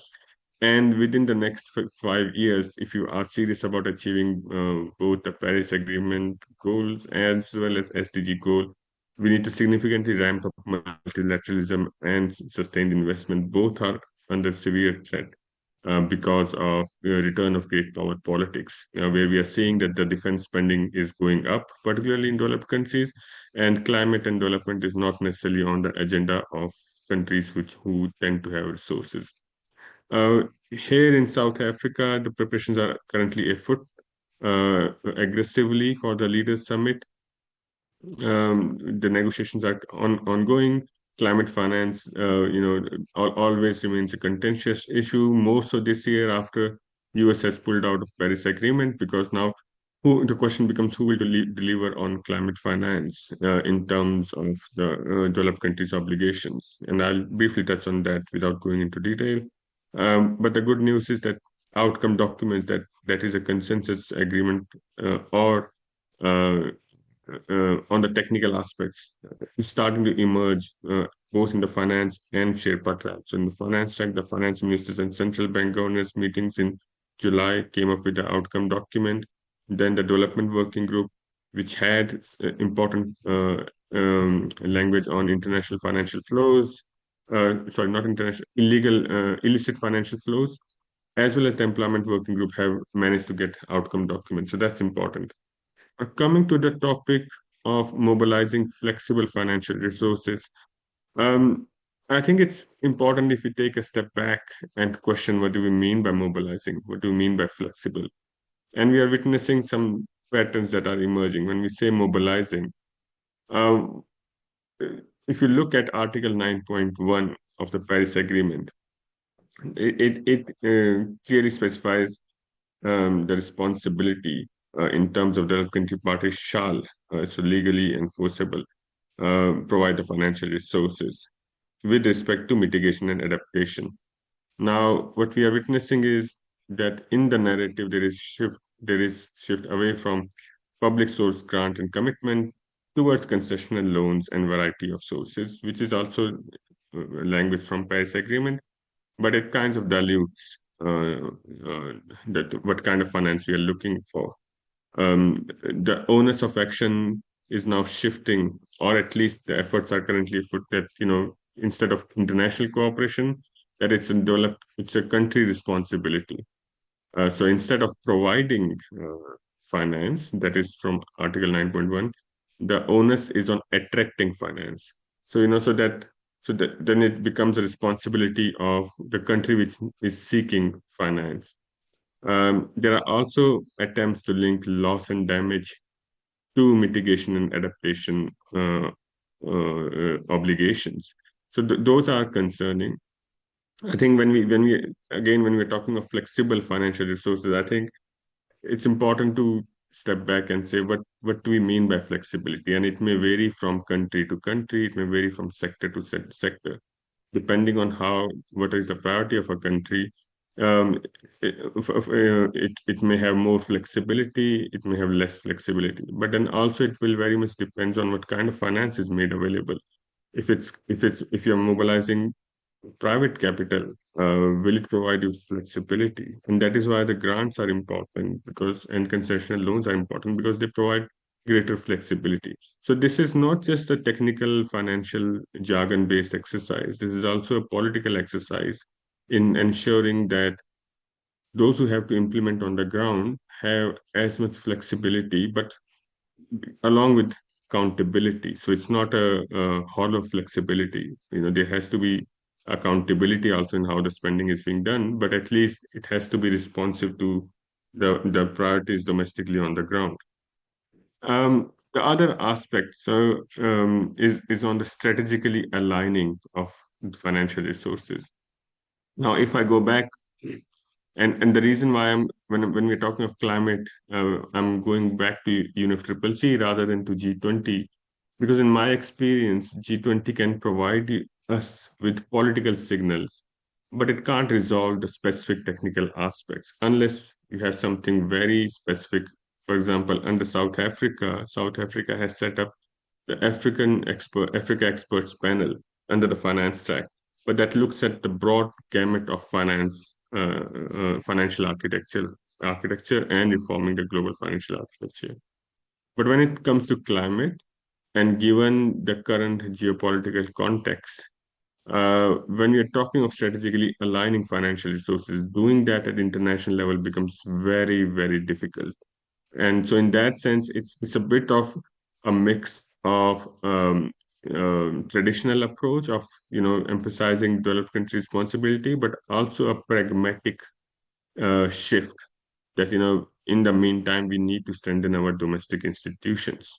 So when we talk of taking into account the needs and priorities of developing country parties, we are also looking at how the developing country parties can make their institutions worthwhile or stronger to better utilize whatever little of finance is flowing towards them. So in that sense, we in literature what is referred to as two-level gains, as in that the developing countries need to not only continue engaging internationally in terms of making a case for multilateral cooperation, making a case for greater adherence to the existing agreement, and emphasizing the need for ambitious action, but also domestically looking at what does climate action and SDG at national level looks like, and how do we define and contextualize it within the national circumstances, through within the priorities that are set through by the country, and within the domestic processes, so that there is an ownership at the country level, which is not affected by the shifts that we are witnessing geopolitically, and that will give it a much stronger anchor in terms of strengthening its implementation. To that end, it will be very important to define what are the investment needs and what plans are there to attract, mobilize. So it's a bit contradictory, because you have to be aware that it's while the onus is shifting domestically, it's not about providing finance, it's about attracting, and that's not the ideal case. But we still have to do that, because we can't wait for things to be ideal to start to safeguard our development gains. So it's a bit of pragmatic approach, and then through that we'll have to learn from real world examples. How have debt swaps for climate for nature worked or have not worked? The Just Energy Transitions Partnership in Indonesia, in South African context, and that while they can't be just copy pasted, but how can they be contextualized, and what are the limits? So all those things we will have to engage in. I think in those spaces, Foundations 20 and these processes become much more important to ensure that there are cross-fertilization of ideas and discussion on frank discussion on what can work, what can't work. Internationally, I think we have to continue engaging in UNFCCC processes, even though it's a very sluggish process, but then ensuring that we safeguard G20, not just this year, but next year and beyond next year, because it's an important avenue where G7 and BRICS countries engage in frank conversations and discuss a Dr. gamut Prabhat, of. can I mean, you yes, hear me? yes, that's just the last point. Oh, yeah. Yeah. And then internationally, that means that there has to be efforts to reform the global financial architecture that have to continue. So yeah, so in essence, I think what I'm arguing for is that as developing countries, we have to be pragmatic in our approach at both domestic and international level. Thank you very much. Thanks for your time. Dr. Prabhat, so there is a similarity between Irfan presentation and also Prabhat presentation about the financial architecture, I guess. And so I get from your point, so it is debatable, since we need to, instead of we get money or funding from overseas, the countries need to attract their financial for funding the mitigate and adaptation in climate change. Okay, thank you very much. So we have to shift to the country level realities. Let's now hear it from Rizka Kupman. Thank you, Dr. Prabhat. We would love to hear you more in Q&A session. Okay, we would like to invite Rizka Kupman from Afroda to discuss about strengthening country platform for inclusive and just energy transition financing. Rizka Kupman, you have 7 minutes to deliver your speech. The time is yours. Okay. Great. Thank you so much for inviting me to speak on this important topic at a time when multilateralism is strained.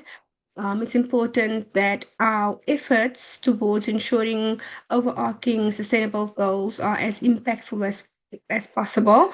And this is where I think country platforms could play an important role. And I do commend the F20 recommendations for suggesting the enlarged role of country platforms. So what are country platforms? Country platforms at their core are meant to be nationally own coordinating mechanisms to ensure, just give me 1 second.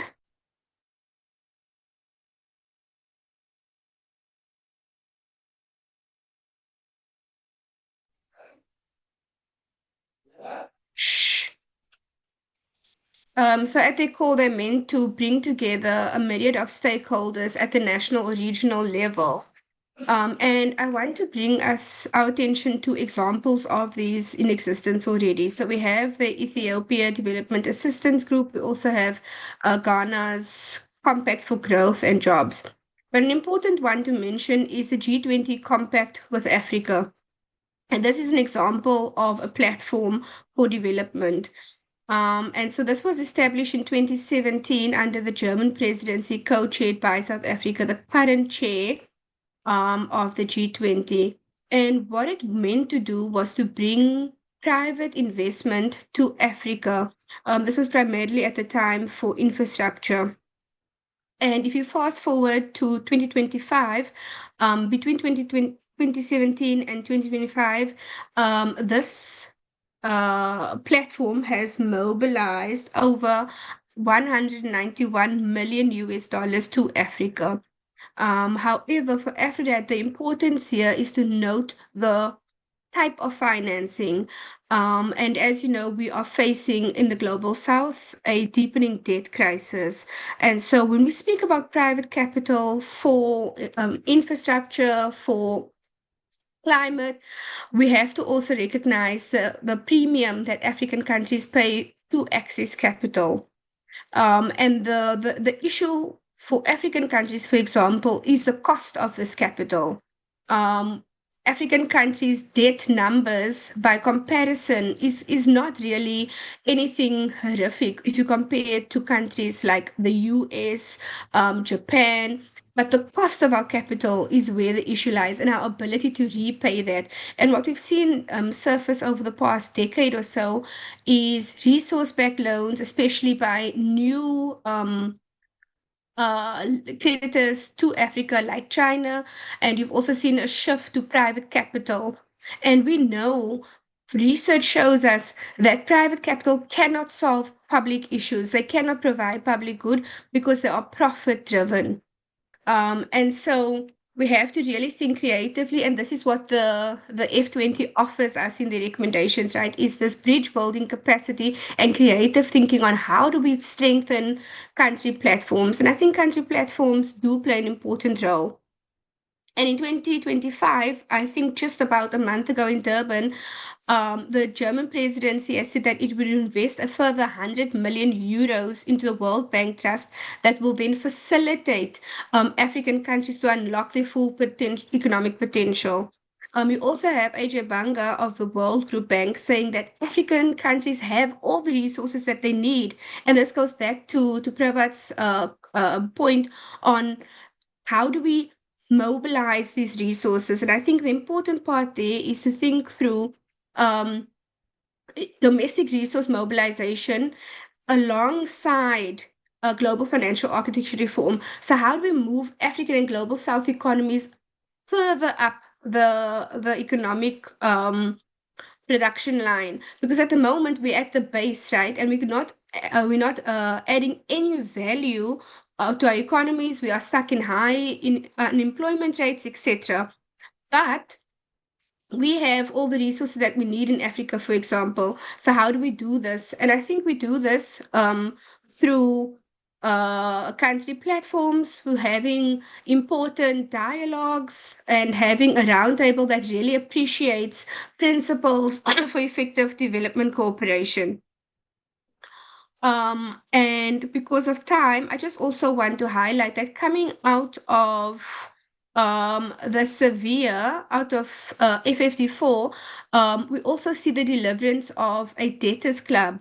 And it says, we will establish a platform for borrower countries with support from existing institutions and a UN entity serving as a secretariat. This platform will be used to discuss technical issues, share information and experiences in addressing debt challenges, increase access to technical assistance, capacity building, and debt management. So the point here is that there are two promising platforms that we have, and they are being funded in real time, right? You see Germany funding the compact with Africa, and you also see the UN going to fund the debtors club, not only with money, but technical skills and coordination skills. So for Afrodad, climate justice is debt justice. We can't have climate justice without addressing issues of debt. And we're also speaking of historic odious debt here. So the most important takeaways from the F20 recommendations for us then is that, yes, country platforms are important, but they should be country-led, country-owned, and it should make room for real, meaningful participation. And the role that the F20 has in this, due to funding shortages, it's not only for the F20 and its patrons to be funders, but rather to be catalytic investors and partners in bringing key partners and groupings together so that there is this inclusivity and participatory dialogue. Without this, the G20 remains and its country platforms remains a talk shop. And just my last point is that if we fail to address the inadequacies of the G20 and its structures, like the common framework, we continue in this debt spiral. We've seen cases with Zambia, for example, where the common framework hasn't worked. It's taken 3 years just to get creditors to the table. All the while, the monetarium was not set on debt, and you're seeing more and more investments and loans to the country where it's backed with resources. And we know that extractivism has potential to lead to further climate crisis. And we've also seen this in Zambia. We've seen droughts. We've seen floods in certain parts of the country, and this has had catastrophic impacts, not only economically, but socially as well. So I think that the F20 platform remains critical as a bridge builder between country platforms and critical investors. Thank you so much. Much for Ms. Kopman.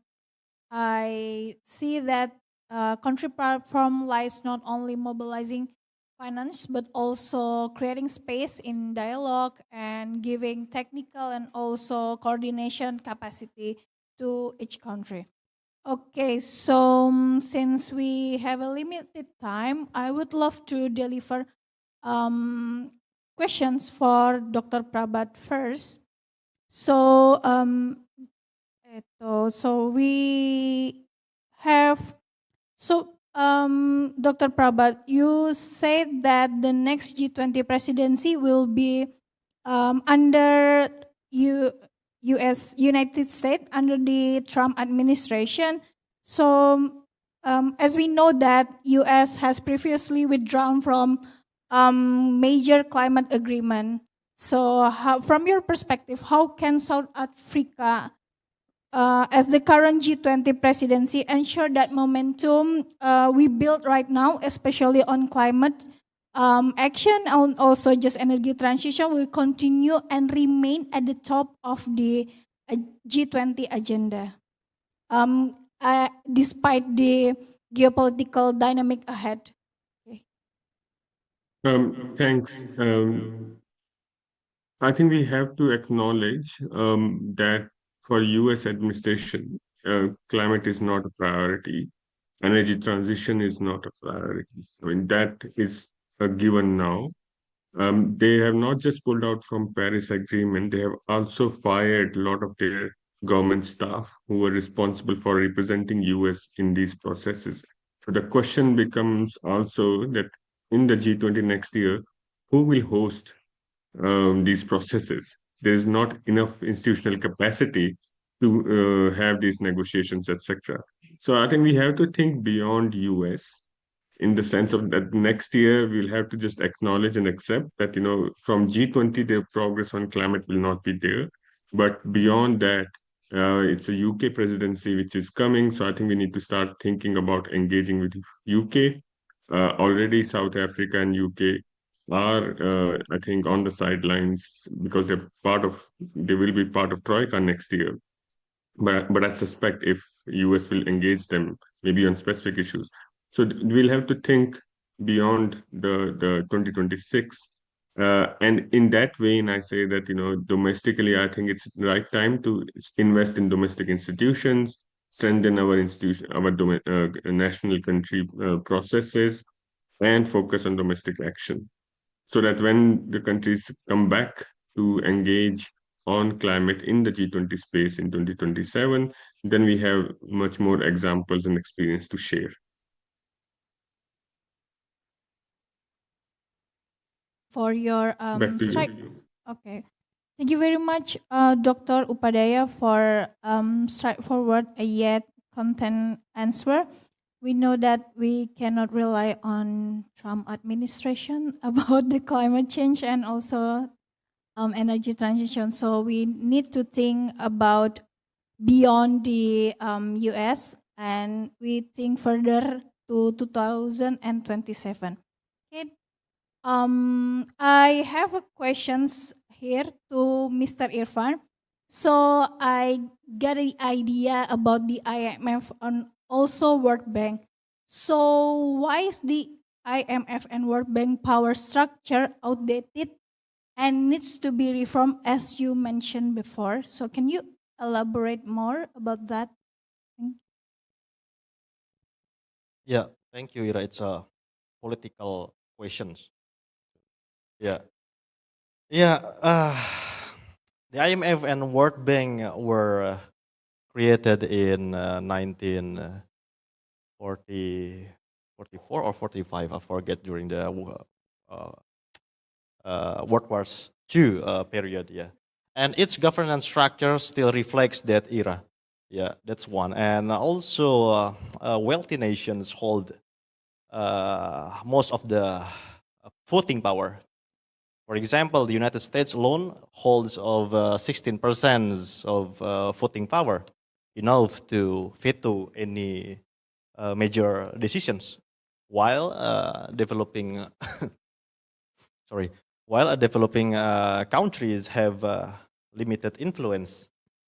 And moreover, I don't know, IMF and World Bank lending practices often sometimes push Western-style economic reforms. Some people say it's neoliberal agenda or something that don't always fit local needs. Sometimes worsening inequality. You must read Joseph Stiglitz about this to understand about this further. And also, I don't know, in my opinion, they are struggling to address modern challenges like what we discussed, climate change, just energy transitions, and social equity, which are not part of their original mission. Yeah, so in short, reform, I think, is needed to make this Bretton Woods institution more inclusive, responsive, and align better with today's global realities. And also, I think it's also apply not only to the IMF and the World Bank, but also to the ADB, AIIB, African Development Bank, Euro Development Bank, and Multilateral Development Bank. Must be responsive and also inclusive, because we talk about the humanitarian works in here. Yeah, if the foundations can do philanthropic works, why don't multilateral development banks can do the same? Thank you. Back to you.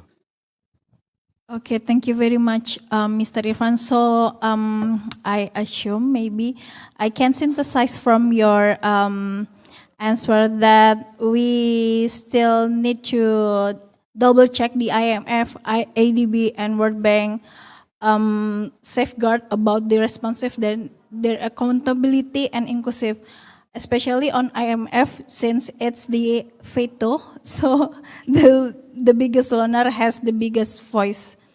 Okay, so I would love to open Q&A session here to the audience in the room. Okay, we have two. Yeah, from table number 5, I guess. 7, and also number, yeah. Okay. So, yeah, hi, thank you, Mbak Ira, for the opportunity. I am Robbie from INDEF. I have a question to Mas Irfan, Mr. Irfan, but others can join in as well, of course. My question is related to the geopolitical and geoeconomic situation right now and how the G20 is situated within it. Especially, I think, from my perspective, the big elephant in the room is the North and South divide. When especially the North, especially the U.S., is kind of withdrawing from the commitment to multilateralism, and many countries from the South try to step up, and so related to your topic on reforming the IFIs, like the World Bank and others, what do you think, what are your thoughts about like pathways toward that? I mean, like, is it more, still working within the scheme and of World Bank, for example, and try to make little changes, little reforms within the institution, or actually instead,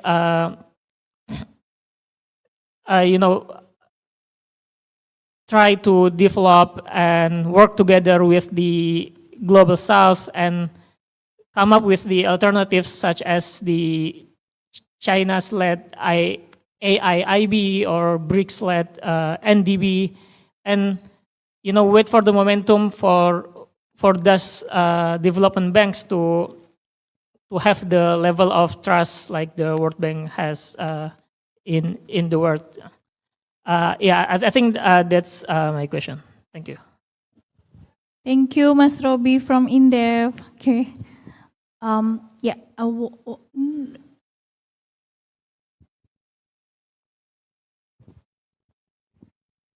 Yeah, thank you. I'm Tuti from the trade union, from KSPI. If we learn about the energy transition financing, of course we should know about the JETP financing, and it will be a private loan, right? Even though in that amount of that we know 30 trillion rupiahs, there will be a tiny amount of grant, but the grant is not going to us. For example, the grant from German government, from the Germany, that goes to GIZ, the German agency that when it's come to Indonesia, it's cooperate with NGOs, local NGOs. So I don't know if we refer to the Pak Ilham speech that the workers in the coal mining, in the energy sector is the backbone of the energy industry. So we don't know if that finance, how it goes to the workers. But despite of that, we also learn that if we are going to go to the net zero emission, we should reduce the production of the coal. But unfortunately, the production of the coal in the last 4 or 5 years is increasing. So it is expanding. But the use of the coal for the local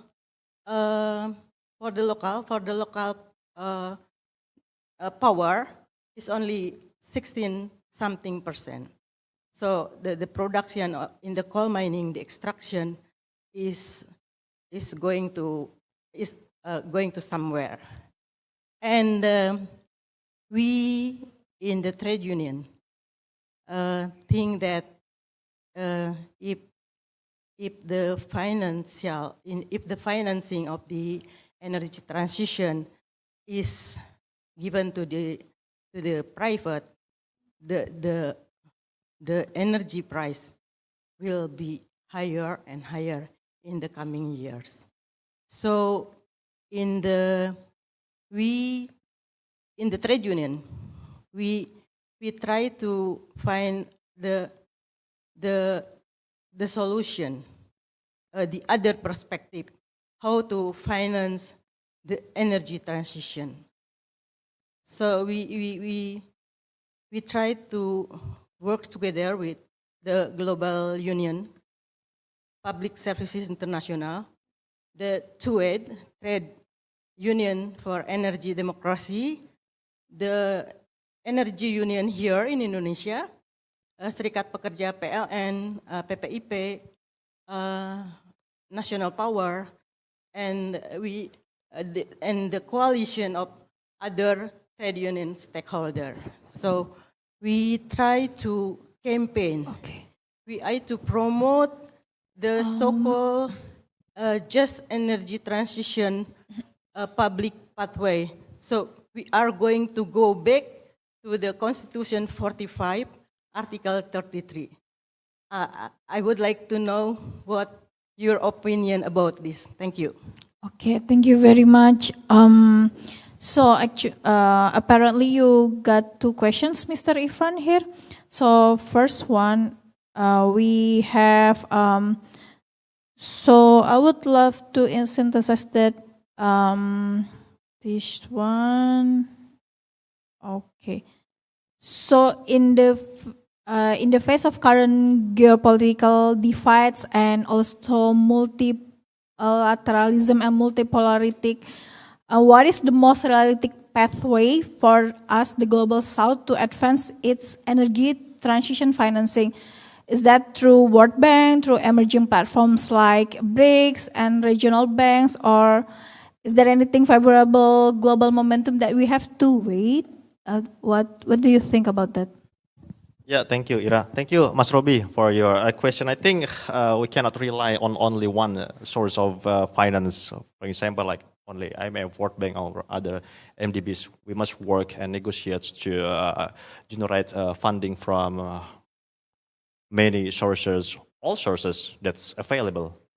MDBs, bilateral, and private events, and also FIs, financial institutions. So we must work on the various front lines in terms of mobilizing finance to support energy transitions in our countries. As I remember, Pak Bobby said before that our fiscal budget only cover around 12% of amount needed to support energy transition toward net zero emissions. So I think, it's I don't say that IMF, World Bank are not relevant. They are relevant, of course, because the money is there. What the Indonesian, also another global South countries need to do is to unite and also negotiate, use G20 BRICS as a venue for their negotiations, so they can come up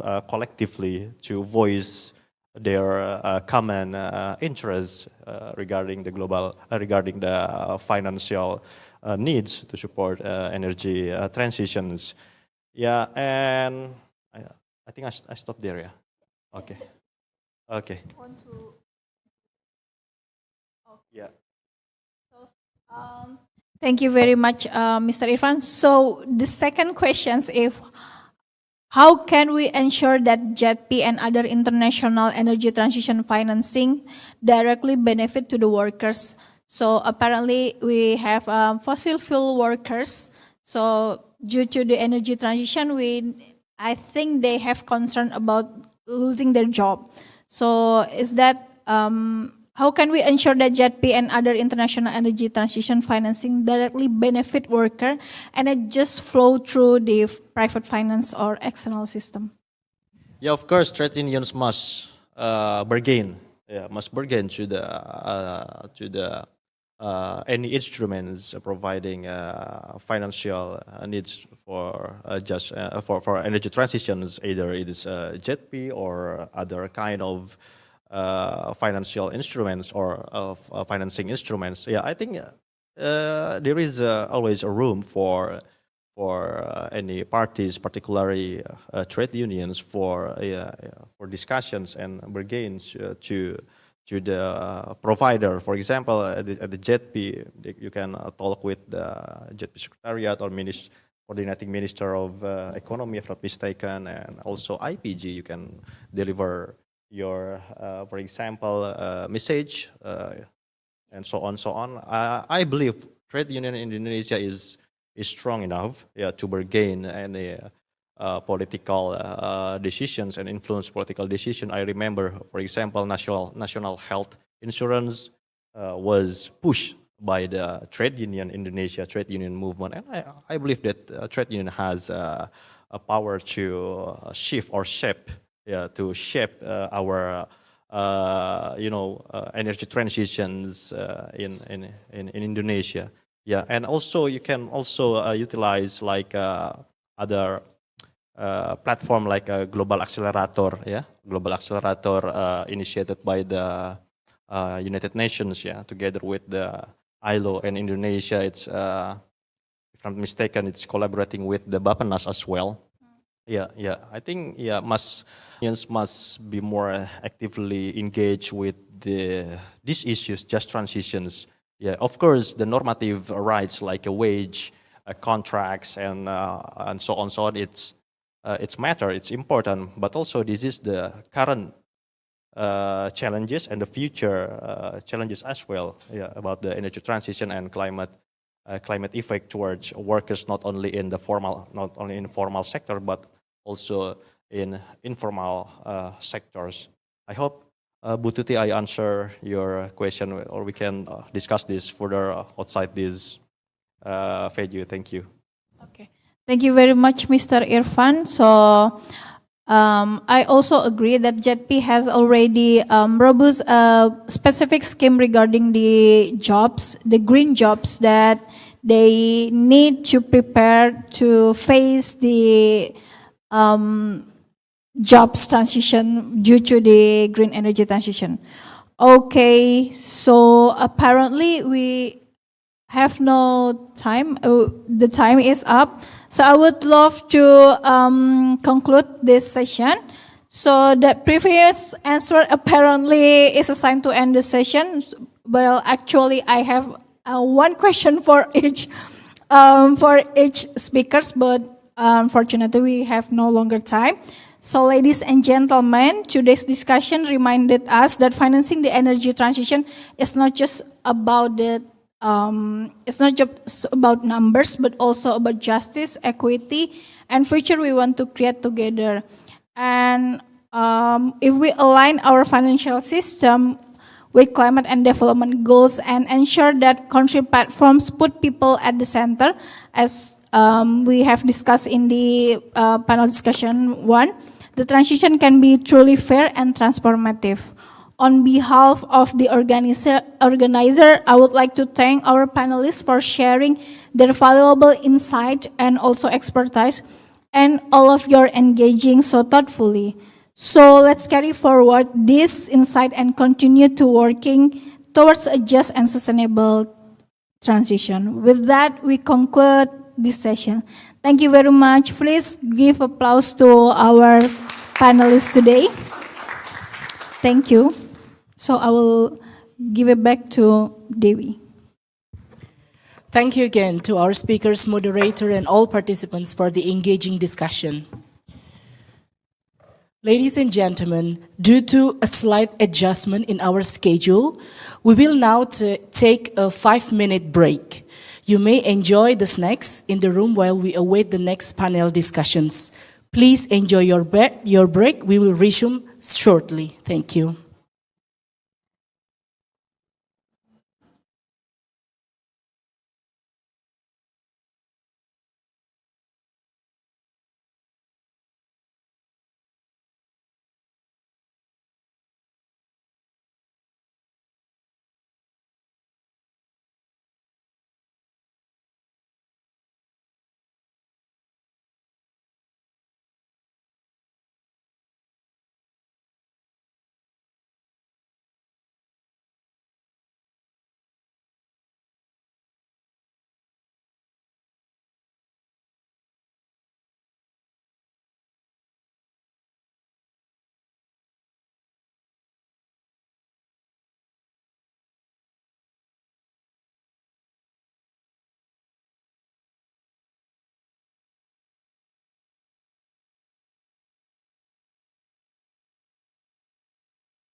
We will begin shortly.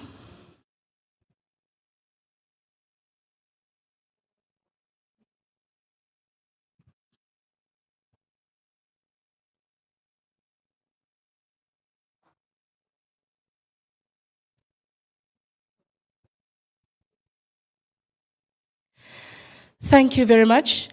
Ladies and gentlemen, welcome back and thank you for your continued participation.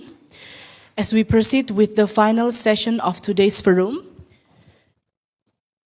I would like to welcome our next moderator, Mr. Arif Firgi, researcher of the Habibie Center, to lead the discussion. To Mr. Firgi, the floor is yours.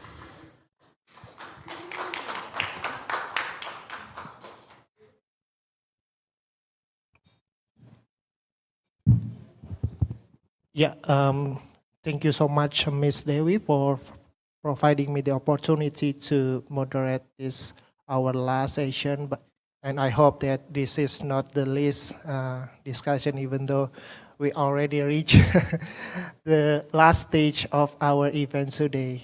So, as mentioned earlier by Ms. Dewi, that we are going to discuss about several recommendations of F20 to G20. And for the last session today, we are going to talk about these two important topics of F20 recommendations. The first one is about driving solution for climate smart agriculture to promote food security and biodiversity.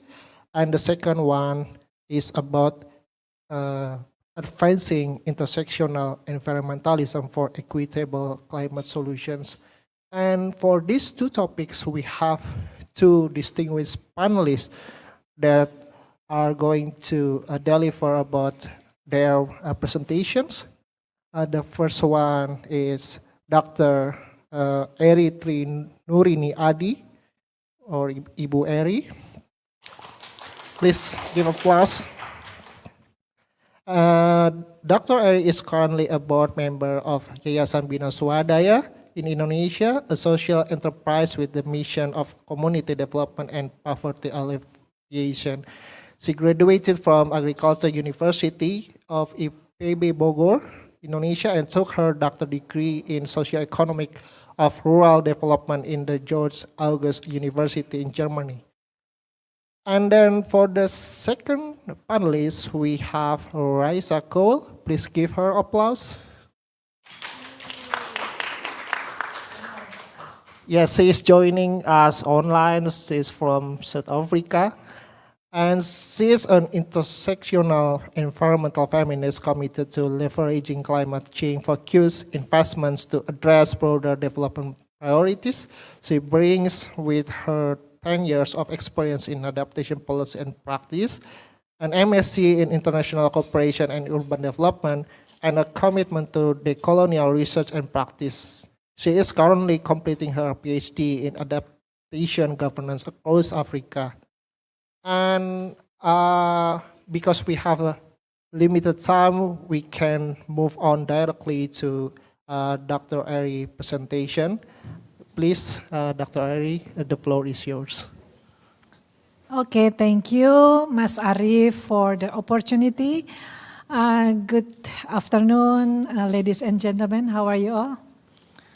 Okay, again, might be if seeing very interesting discussions today, and I seems like the only one who come forward from different part of the speakers, mostly like the NGO organizations, social enterprise. This is not a large enterprise, industrial, but this is more concerned on the community development and sustainable agriculture. So that is Bina Swadaya. So it will influence as well my point of view, how I'm seeing the roadmap of the F20 to the G20. Okay, let's go to the next slides. So, as you know that Indonesia to the emissions, we contribute the 5 largest in the global greenhouse emitter. And as you know that from this, from the total contributions, 61% come from the forestry sector, and the 9% from the agriculture. So from that point of view, we can see if we are talking about the food security, there is two sectors are involved. This is forestry and agriculture. And then that is actually the challenges, the critical that we have in the same land, but this is the same land that we discussed, debatable a lot of the trade-off between the agricultural land versus the forest. So I think in the academician, there is as well a lot of debate. How can, in forest side, they try to prevent the conversion, but the agriculture land, they need more land for more productions to ensure the food security. So this is, yeah. And then, as you know, for you that might be not, has less understand about the CSA, climate support smart agriculture, yeah. If we seeing the smart, it's not limited to the technology, yeah, but more holistic approach combining at the first regenerative agriculture, which combined with the restoring the soil, health soil, biodiversity, and water cycle. And another element is about the climate smart agriculture. So it's focusing on the adaptations, mitigations, and productivity. So we have to understand this term first. That means regenerative. And then before to the next slides, you can see in the right side that Indonesian's food security is actually in the 63 levels comparing to the global levels. This is 62. So that means we are still below. There is still a lot of gap that we need to reduce it. To increase our productions. Going to the next slide, please. So, because my knowledge is limited to Indonesia, but I think this is in most developing country, it will have the same case like this, yeah. Conservative farming system. What is the type of practices the CSA in Indonesia? I think it might be you will asking, is it real the CSA applied in Indonesia? Don't go too far with the high technology. So if we are talking with the conservative farming, might be you can found in the surrounding your hometown, might be in your grandparents' town, with a simple technique, Mas Arif, like no-till, cover crop rotations, agroforestry. This is including the smart agriculture, yeah? So this is not using the drone and so on. This is don't think so much, but the conservative as well, we can see this is as well one of the technique of the smart agriculture. And mostly this kind of the conservative farming system will be applied by the small hoarders farmers with the limited of the land, but at least they using regenerative method. Why? Is there another method? Yeah, surely. You know, the massive method that the farmers using now is using the pesticide. Yeah, you know, this is the what you call it. This is actually the impact of the Indonesians self-security program in the 1960 with the Revolusi Hijau, the green revolutions, which boosted the productivity using the pesticide and then all those kind of chemical. Yeah, this is contrary with the CSA. So and another types that has been implemented the CSA in Indonesia is quite modern system, yeah, using the technology, drip irrigations, rainwater harvesting, holistic water management, and so on. And the third type is nutritional agriculture. This is knowledge for you all, yeah, at the first. Soil nutrition management, composting, bringing the microorganisms to the soil. So the principle that the soil should be healthy. Therefore, there is a term, no soil, no life. Because if your soil is dried, is poor, then there is no life. No plant can grow healthy in that such kind of the sick land. So what is the benefit by using the CSA approach to the emission? Actually, the World Bank shared that the contribution could be reduced the 75% of the contributions of the agriculture, to the emissions. But surely it will mostly contributed from the forestry sector, by preventing the deforestations. You can see, because deforestations is the most part contributed to the emissions in Indonesia. So, but however, in the other part, that using the CSA can improve resilience to the drought and flood, enhancing soil health and reduce the greenhouse gas effect. Might be just a little bit knowledge that without using the CSA, in the many your soil will be washed easily if you don't use the conservation technique to prevent the soil. So this is the simple method that mostly neglected by the farmers. So by using the CSA, you will apply the on-farm conservation and soil technique although in the small land of farmers. Okay, the next, please. Now we try to go to the national policy because we are not just talking about the micro level. So we have lucky that the Indonesia now has established the National Food Agency. It shows the current government the commitment for food security and sovereignty. I put the new term, the sovereignty. Why? Because at the first, but this is as well the notions of the government now. Because as you know, with the current multi-conflict in Indonesia, we cannot many that we are depend on our chemical element for pesticide mostly are imported from the Ukraine and Russia. So might be you not aware, but the pesticide price is increased in Indonesia due to this. So therefore, one of the National Food Agency strategies not only to ensure the food security, but as well the food sovereignty. And what are the programs under this? Might be everyone has been known with the food estate. We know already this is very, very government priority and a lot of debate on it because the most critical is on the large scale. The typical is with the large scale integrated agriculture and using mechanizations. So far is good, but as the most critical points on the availability of land. Again, for the food estate, according to the planning, they will get from the productive land, converted from the productive land, and this is include the peatland.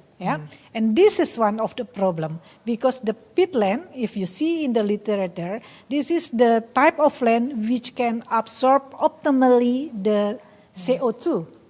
So by putting this peatland to convert it to agricultural land, then it will not really reduce to the emissions. This is the challenge. Another program. I do apologize because the time is up, so you can. Okay, please give me more time, and then so let's go to the next slide because I want to say the challenges.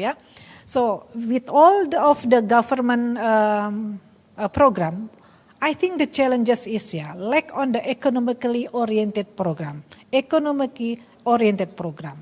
So that means all the program mostly are with the improvement of the seed, with the good method, but not economically, not driven the economic dynamic on the CSA product itself. And the second is lack of strong commitment of all stakeholders to scale up a good model, such as the system rice intensifications. This is a good method, a good program has been tested, but it is lack on the intensifications or scaling up.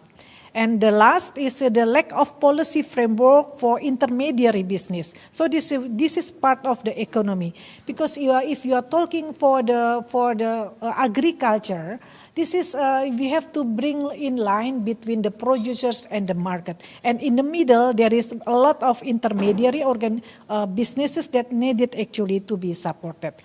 Now the last, please. The last, yeah, okay. Now this is the strategies for advancing. A good economic approach is to revitalize the CSA-based market along the value chain, yeah. And then the second, support intermediary institutions or firms that connect the producers and the markets with the fiscal incentive. And the third, improving local actions research on climate smart agriculture in all of the fields, yeah, because there is more CSA should be applied with the local wisdom, because you cannot standardize the CSA in many different parts of the different geographical area. The fourth, improve community facilitations or extension services for farmers in social forestry and agriculture. And last but not least, improve the coordinations among the government entities and integrate climate smart agriculture in government planning. The last but not least, I would like to say, we can actually do the CSA as to drive the climate solutions if we have a strong commitment. If in the last 60 we have the food sovereignty, ya, ketahanan pangan, swasembada in 1960 by this program, Green Revolutions. They actually be aware that is not a good approach if we are seeing from the climate perspective. So this is the chance that we have to pay back our failure using the CSA to make a food sovereignty, food security, which is aligned with the climate purposes. Thank you. Yes, thank you so much, Ibu Eri, for explaining about the importance of climate smart agriculture. Because what I can conclude from your presentation is about we are facing the trade-off between the needs of strengthening food security, and also we want to, on the other hand, we want to keep our environment's preservation.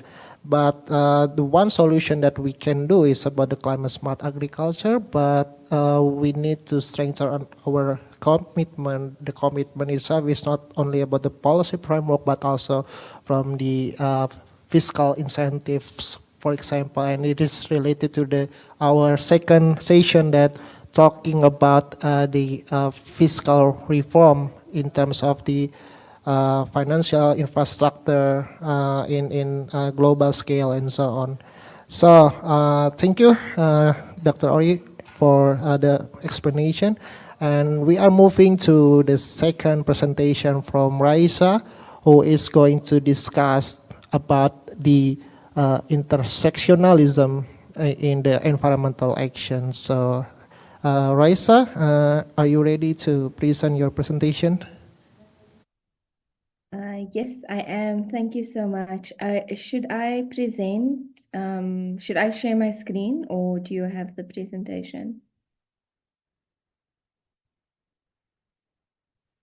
Also, share your screen on Zoom. Oh, it's already done by our committee. So, okay, you can start. Great. So I won't take up too much time, but I wanted to kind of introduce you to the framework that Democracy Works uses when it's approaching kind of issues of intersectionality and kind of supporting intersectional climate intervention. And so Democracy Works Foundation obviously examines global challenges through the lens of democratic governance, civic participation, and institutional integrity. And from this vantage point, we view the climate crisis and obviously the governance frameworks used to address it with two major premises.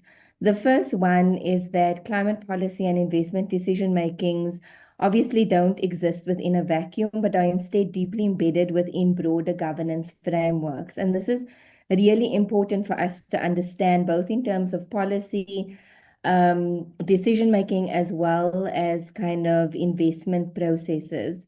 The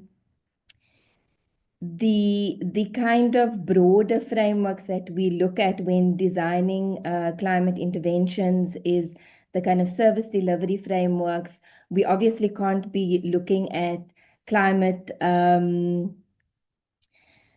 change service delivery without understanding how government mandates relate to kind of both climate and broader service delivery obligations to citizens. And then we also look very closely at what the models are for governance and fiscal decentralization in the countries we work in. So who actually has the mandate to deliver on kind of these climate mandates, but also on broader kind of service delivery mandates. So where does the kind of social contract with citizens lie? And then we look at the kind of socioeconomic rights framework. So we can't advocate for kind of climate service delivery or kind of climate and environmental rights if we don't understand what the kind of recognition of those rights are within legislative frameworks. And so we use this kind of premise or this approach to really advocate for the climate or positioning the climate moment or the climate investment moment as this opportunity to address broader structural inequalities and development priorities. So when we work with local governments at, say, the municipal or provincial level in South Africa, we really try to kind of use kind of climate change as maybe a thematic focus of our work. But the kind of institution building processes that we embed in that is kind of has a bigger impact and obviously then brings in kind of a more intersectional positioning. The second area that or this kind of second premise that we work from is that climate mainstreaming and a kind of intersectional approach are not only a kind of justice argument, but also a value for money proposition that obviously broadens the impact or the kind of social returns on investment from climate from investments within the climate space. And that it not only kind of broadens this impact, but also safeguards previous development gains and previous investments that's been made in development. And this is a kind of key framing in using kind of intersectional environmental approaches is that climate change impacts are obviously eroding previous development gains in kind of other development priorities, whether it be health or education or housing or other kind of service delivery frameworks and the ability for governments to deliver on those. Yeah, so in relation to that, we obviously then firstly kind of apply this intersectionality to maximize the impact of kind of limited resources, particularly as ODA is shrinking and governments are increasingly having to rely on domestic sources of income to meet their kind of service delivery mandates. And then we, like I said, position adaptation as this protection of past investments. And this is a very key kind of argument that we use for advocating for increased investment in the climate adaptation space. And then we really have focused on kind of linking resilience building to mitigation finance. So obviously kind of resilience building inherently or kind of is kind of rooted in kind of an intersectional approach because it focuses on kind of building the socioeconomic resilience that communities have in order to respond to kind of shock, whether it be kind of political or climate induced. And so we are working with local governments to really think about how they can use this increased investment in mitigation, particularly in the kind of renewable energy space, to also embed adaptation and resilience building kind of priorities and interventions within those investments. So one example of that is that we work with independent power producers to use their their mandated socioeconomic development and economic development spend towards kind of resilience building or more long-term development priorities in communities. And we've done this also by working with non-environmental CSOs to ensure that if they are focusing on, say, health issues or housing issues, that kind of always mainstreams climate resilience building considerations into their programs of work. So this is the kind of approach that we take as Democracy Works Foundation. And we kind of hold in all of the interventions that we plan, we kind of hold on to the belief that addressing climate change effectively requires approaches that are kind of multifaceted or are as multifaceted as our societies themselves. And this is why we kind of advocate for intersectional environmental policy, not only as kind of an activist slogan, but as a critical framework for robust and durable democratic governance. And this kind of intersectional approach is core. I'm so sorry to interrupt you that your time is up. So could you please to give us the conclusion and so on? Yes. Okay. Sorry. Yes. So basically, we want to propose that intersectionality be used as kind of a methodological process of understanding how climate vulnerability is compounded by pre-existing factors like gender, economic status, and geographic location, but also how it's compounded by broader kind of service delivery and governance deficits, and how that investment in climate policy and finance can then almost be leveraged to address some of these broader kind of development priorities. Thank you. About the intersectionality of environmental actions. So Raisa highlighted about the importance of this topic, that the environmental actions cannot be working in a silo, so we need to include all sectors. Like, for example, if you want to provide the strong environmental protections, you need to ensure the good governance can be implemented. And what I want to highlight is about the adaptation actions. So we are still talking about the mitigation actions in all forums, but you highlighted the important points that the adaptation actions is also could be the important point to be talked, to be addressed for us, because it is the way to protect our environment in the future. So before we start our Q&A, I just want to give you the rules of our Q&A session, so you can raise your hands first, and then you can ask your questions or thoughts to our distinguished panelists about our topics today.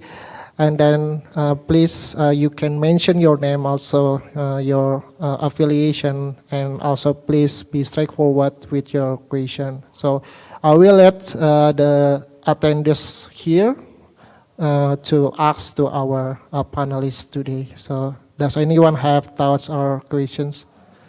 Okay.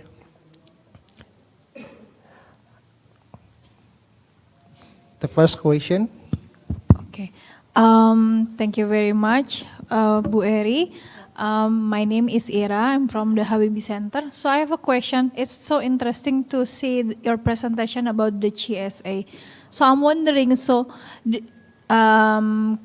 within this climate instability and also climate extreme, and due to we have diverse geographical condition in Indonesia. So can the GSA could be implemented across Indonesia, or is there any particular geographical requirement or climate requirement, specific climate requirement that we can implement the GSA? Thank you. Thank you very much, Ira. So that is actually, because using smart, sometimes we are distracted is only with the technology. But we have to acknowledge, but even this is like rotating agroforestry, this is one of the technology. So that means the applications of the CSA is very, we should consider local wisdom. Yeah, so that means the localized, like in the protected forest with the shape of the forest with the, so we can use like the conservation soil and conservation technology. What does it mean? Using the terracing. So like this is the simple things that actually this is the technology that what I found from my experience seeing many places. This is still ignorance by the farmers. Might be not in Java. Java is quite advanced with the farmers. They are knowing how to make the conservations and soil terrace. But in other island like in Sulawesi, in Kalimantan, they don't know this. And then like the methodology of the slash burn. So this is actually is not the conventional that not applied, that not relevant anymore for the climate. We should, this is as well the challenge, how can we use the technology to help the farmers in opening the land without using the fire, something like this. So that actually CSA can apply it in any, but we have to consider the local wisdom. The local geography need the local technology itself. Might be in Java, we can have the food estates is idea, is more in the large scale, using the mechanizations, then it is possible. But if we know that the 60% of the farmers are traditional, they are mostly cannot use the mechanizations. They will use more the conventional way, but with the wisdom to the climate purposes. Yeah, as you know, there is a lot of the old traditions that not relevant anymore to the climate, to the purpose of the climate, like slash and burned method. Yeah, this is not recommended by the by all of the activists and government itself. Thank you. Yeah, thank you so much, Dr. Eri, for your answers. And does anyone have other questions or any thoughts before I move to our questions on Zoom or on YouTube?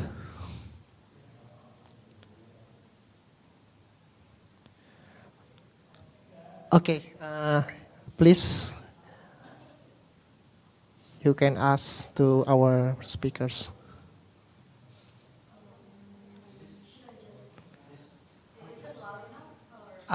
You should use them, yeah.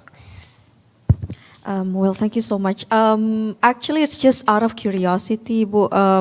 So you mentioned about climate smart agricultures, and then how it's not just about technology, but also local wisdom and some ways of farming that is actually climate resilient and stuff like that. So my question is, if it is that simple, which is not requiring a very advanced technology, why haven't we implemented it on a mass scale? What are the main challenges, like why it's not yet implemented? Or it's just a matter of we already implement, but it's just not labeled as climate smart agriculture. So I just want to know that. And maybe because I have the opportunity, can I ask another questions to the other panelists? Of course. Well, it's actually very refreshing that she mentioned a bit about ODA, because previously in the financing sections I was about to ask that, but I didn't have enough time. So she mentioned about ODA as part of the climate finance that we can utilize, and it's shrinking at the moment. So I wonder what is the approach of F20 to push for FD8 and its timely delivery, given that it's now setting back from the commitments that has been pursued. So maybe just a little elaborations on that one, because it was mentioned briefly. So I want to know more about ODA in this aspects. Thank you.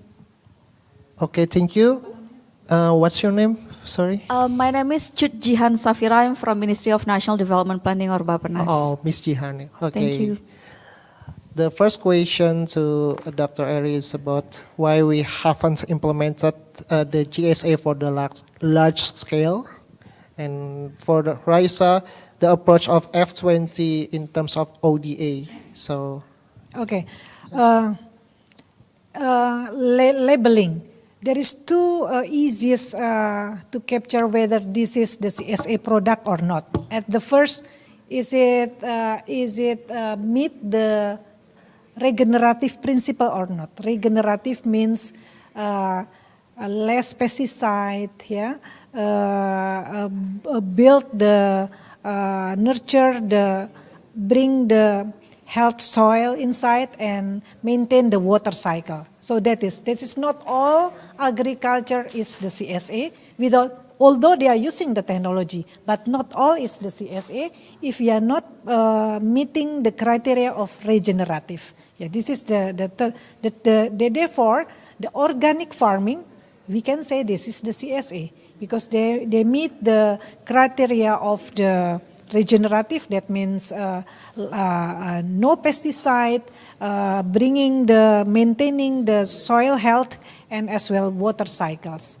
Is it meet your questions? That is the key. Yeah? So that means regenerative can be large scale, can be as well the small scales. Many farmers using the regenerative as well, but because I told to you, because we are work juga mewarisi ya, the thought from the last 60 with the green revolutions, the wrong green revolutions. So now is in their mind only using the pesticide. Therefore, if we want to have the real good green revolutions, we have really a strong commitment from the government, stakeholders, and the civil society to bringing the real green revolutions, not the past mistake green revolutions. Thank you. Yeah, thank you so much, Dr. Eri, for your explanations, insightful explanation. And then for Raisa, the question is about the F20 approach regarding the ODA. Could you answer the questions? Yes, so obviously F20 is a collective of 80 plus philanthropies and foundations around the world. And so we obviously write our recommendations from the kind of standpoint of the role of philanthropy. And a lot of our advocacy is around obviously how philanthropy can kind of unlock capital and promote kind of policy that kind of supports rapid climate action. And so there is obviously a kind of cross-pollinator or convening role that F20 can play in terms of particularly finance cooperation and the development of kind of blended finance models to kind of showcase how they can work when philanthropies can de-risk capital at the kind of early stages of climate investments. And then also advocate for policies that ensure that philanthropy, governments and the private sector, governments kind of being both ODA and domestic capital, can be harnessed, can come together to kind of develop joint goals on climate and mobilize kind of capital collectively. And so, yeah, we don't necessarily have a fixed position on kind of the role and future of ODA, particularly because it's evolving so rapidly. But we really are trying to look at the role of philanthropy in how it can almost act as a bit of a bridge or a bit of an intermediary actor as kind of ODA finance decreases. So much, Reza, for your insightful explanation. So I think because the time is up, so let me to wrap up our last discussion. So while we do believe that fostering collective action to achieve zero hunger is essential, those initiatives should also ensure mitigation action risks of eroding environmental resilience as well as marginalizing vulnerable groups. And one of the concrete actions to balancing between the food security and environmental protection is climate smart agriculture, and G20 I think can play a key role to helps the implementation of climate smart agriculture, not only at the global level but until at the grassroots level. And also, the last but not least, tackling the climate crisis is not adequately addressed by utilizing only one perspective because of the risks of injustice measures of climate solutions, such as, for example, energy transition initiative as an example needs to broaden inputs from good governance, from the fiscal incentives, and last but not least as well, the adaptation programs is important for us to be concerned, and G20 member states also can play a key role in this matter. So thank you so much for joining us in this last discussion. I hope this is not the least discussion. So hopefully you can enjoy the discussion.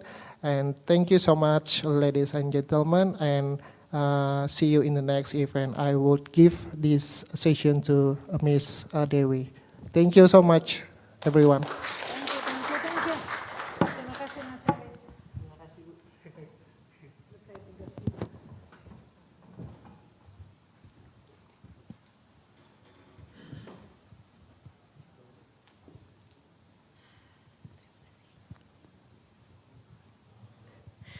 Thank you very much to our speakers and moderator and all participants for the engaging discussion. Ladies and gentlemen, we have now come to the wrap-up session, and we are honored to invite Ms. Catherine Harvey, Secretary General of F20, to deliver the wrap-up of today's discussion. Ms. Catherine, the floor is yours. Thank you so much. And hang on, let me do this. Hello, dari Austria. I hope that meant hi from Austria to Indonesia. I was following very intently your conversations today. Very broad spectrum. And again, from the bottom of our hearts at F20, thank you so much for really going into depth when it comes to our F20 recommendations. As my colleague Celine said very early on today, that our recommendations, it always is the case, after the recommendations is for the recommendations. So the conversations that we heard today were very, very insightful for us as we start to develop next year's recommendations. In what we've also heard today, a little bit of a challenging time under a Trump administration that we all know does not put climate action into a very central position in their conversations. Now, with my to wrap up today's conversation, I did take some notes, and I'm trying to bring some ideas that stuck with me as we went through today. As we were talking about the just transition at the very start and at the first conversations that we've had, I really took up the comment that we heard out of the audience today, is that we have to start thinking in plurals when it comes to just transitions. And so not necessarily, it's in a broader spectrum. So I'm taking this with me, and I took notes, and we will definitely put this into our strategic conversations as we move for next year's recommendations. So we have to think in plurals when it comes to the role and the transitions that we're looking at within countries, in the regions, in the sectors, and across constituencies. So it means on a very local level, on a regional level, on a global level, but also among and across constituencies is what I mean is like if we're looking specifically at the role of workers' rights, at the role of gender equality, and on those kinds of conversations. I also heard the conversations around on a more global level is how we can work better together on this justice question when it comes among and across countries, and especially how can we foster the learning amongst countries, like we heard from the Indian perspective and the Indonesian perspective and the South African perspective, is how can we really learn and establish this even stronger so that we can establish a better just transition in the global space. And I thought this was one of the quotes that I took with me, is like, we have to go beyond talking about climate activism and really remember that what we're trying to achieve is not just a global climate activism and saving the world from climate and protecting the nature and reversing climate change. It is also, we are very actively in search of a better economic model. And I think that is a narrative that we can always start using when we are speaking to partners and stakeholders that are not necessarily so much into or convinced of our global climate needs. When we're talking about partnerships, so SDG 17, and how do we work together on a more concrete level, and we're speaking about mobilizing capital and investments, we heard various perspectives of how can we mobilize capital and how can we use mechanisms and methods that are already there for better implementation, like SDRs, but how can we also, and this is part of our recommendations, really look at the reform that is already starting to move and is already happening in the IMF and the World Bank, so that the global justice question is also part of that conversation to ensure that systems that have been set up 70, 80 years ago finally start to include a more global perspective. We know that G20 is a space, and this is our space of working at F20. And we have already seen in the past, especially in the last 4 years of Global South presidencies, is that G20 can show and send very specific, useful signals towards other multilateral processes, and they do take up the conversations as well. So we really have to make sure that we continue to reference the responsibilities across these different spectrums, and and especially understanding the difference between what Prabhat, I think, was mentioned, the difference between wording and very specifically, it's like, what does it mean, providing finance or attracting finance?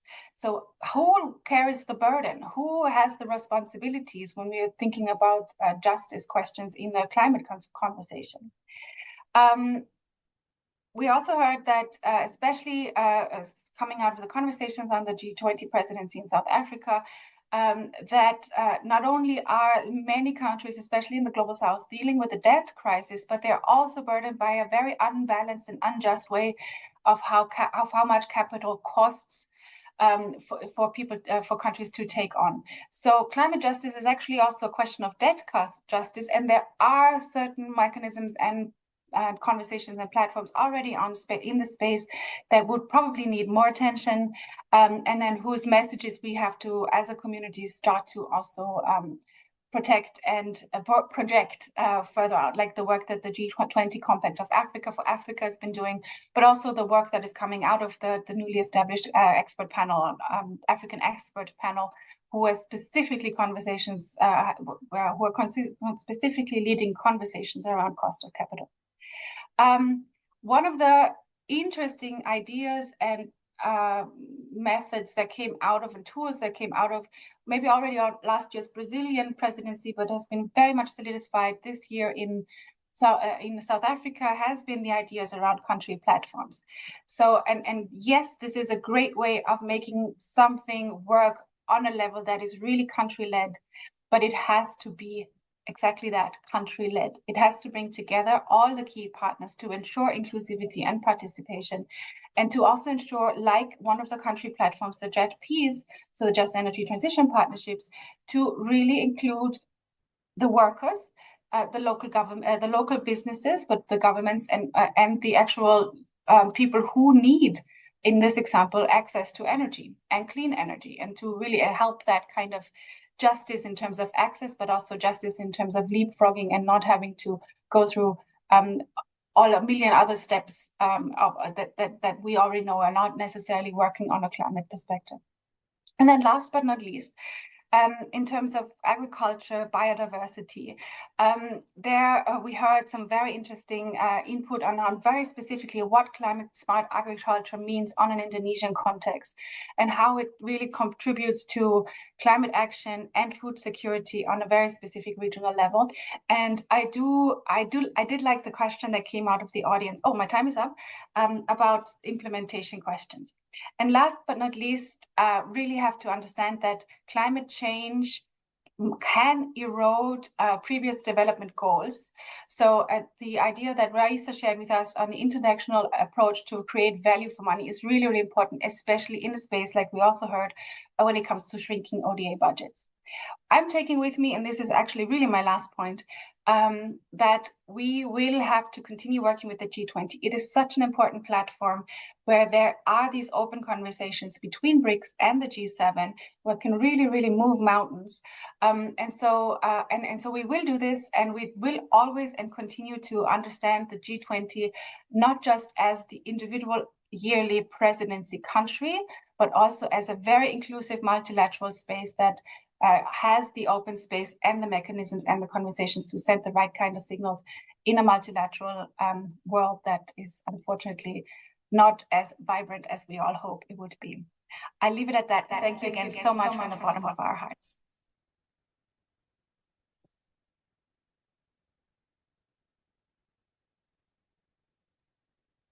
Ladies and gentlemen, now to conclude today's dialogue, we are honored to invite Ms. Mariati Abdullah, Program Officer for Natural Resources and Climate Change Ford Foundation, to deliver the closing remarks. Ibu Mariati, the floor is yours. Thank you. Thank the Habibie Center.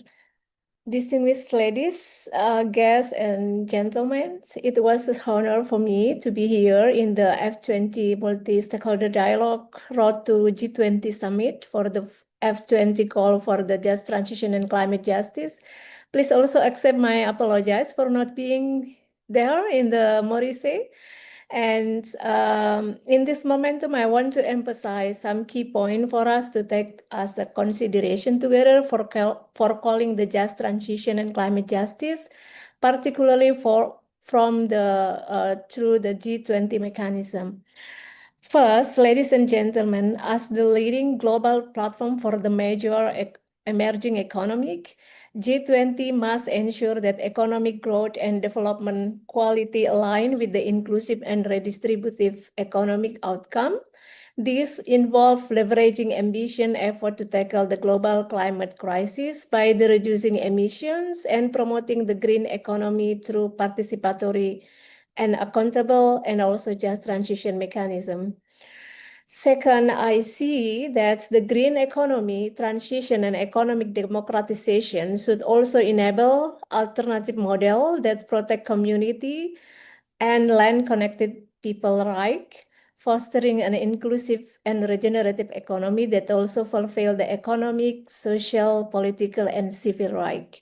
These include fair share benefit sharing for the community and local economies, and also to reevaluate the power structure to empower the marginalized groups such as labor, women, disability people, people with disability, vulnerable group, and other group, and also how to centering the local needs to ensure the equal access to knowledge, skill, technology, and also fostering resilient, sustainable livelihood, and equitable global resource allocation, that to ensure there is no one left behind. Distinguished ladies, gentlemen, and also guests, the G20 need to strengthen the climate and sustainable finance ecosystem, and we have discussed this along this day. This includes how to fostering the innovative investment and finance mobilization, particularly in the energy transition and also other sectors like forest and biodiversity protection, food, agriculture, damage rehabilitation, and also conservation. Is also involved empowering community to build climate and economic resilience. This mechanism is vital for transitioning to a new financial architectures, enabling implementing countries to build capacity and establish strong institutions. And also like what we discussed about the country-led platform, and also how the consequently financial mobilization must also enable and guarantee the community access to financial facilities and also grants. On the other hand, the management of natural resources, especially for the resource-rich country in the global south, those who also who destined for the global commodity chains and industrial market, must prioritize ecological capacity, conservation effort, and also the mitigation of the social economic risks. These require responsible resource management, transparency, and environmentally consciousness global supply chain, and the strict enforcement of the environment, social, and governance standard, due diligence, and also traceability mechanism through the entire value chain mechanism. Distinguished guests, ladies and gentlemen, for achieving sustainable and politically viable decision-making, the state and society alliance should be strengthened and work collaboratively. It is critical to align the economic prosperity with the people right and sustainable ecology and nature. Strong voice, protecting civic space, effective multi-stakeholder dialogue, and also accountable economic and global governance are tremendously relevant in addressing inequality and global climate crisis. To achieve sustainable and political viable decision-making and economic development, it is crucial to strengthen alliance between the state and society. Considering the escalation of the geopolitical tension, such as that we now evidently in the global trade, financial flow, and value chain, advocating for the green and fair trade is crucial. This approach is essential for achieving the balance with the national economic security across numerous countries that we see now. It also necessitates our collective awareness and collaborative effort to amplify the voice of the people and leverage the South-South collaboration, which we have been starting through this G20 alliance. This is ultimate fostering the justice in the global governance and also sustainable economic development. Finally, I extend my gratitude to the Habibie Center and the F20 Secretariat and also the college from this room and also around the world from South Africa, India, and other countries who organize and also participate in this discussion. And also congratulations to all of us for our unwavering commitment to justice and for always fostering global discourse, thinking, and collaboration. Thank you and good afternoon and good morning for everyone.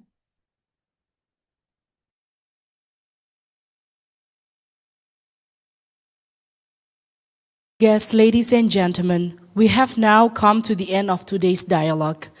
On behalf of the Habibie Center and F20, we would like to express our deepest gratitude to our distinguished speakers, panelists, moderators, and all participants, both in person and online, for joining us today. We hope that the insights shared in this dialogue will not only broaden our understanding, but also inspire stronger collaboration and concrete actions in advancing just transition and climate justice.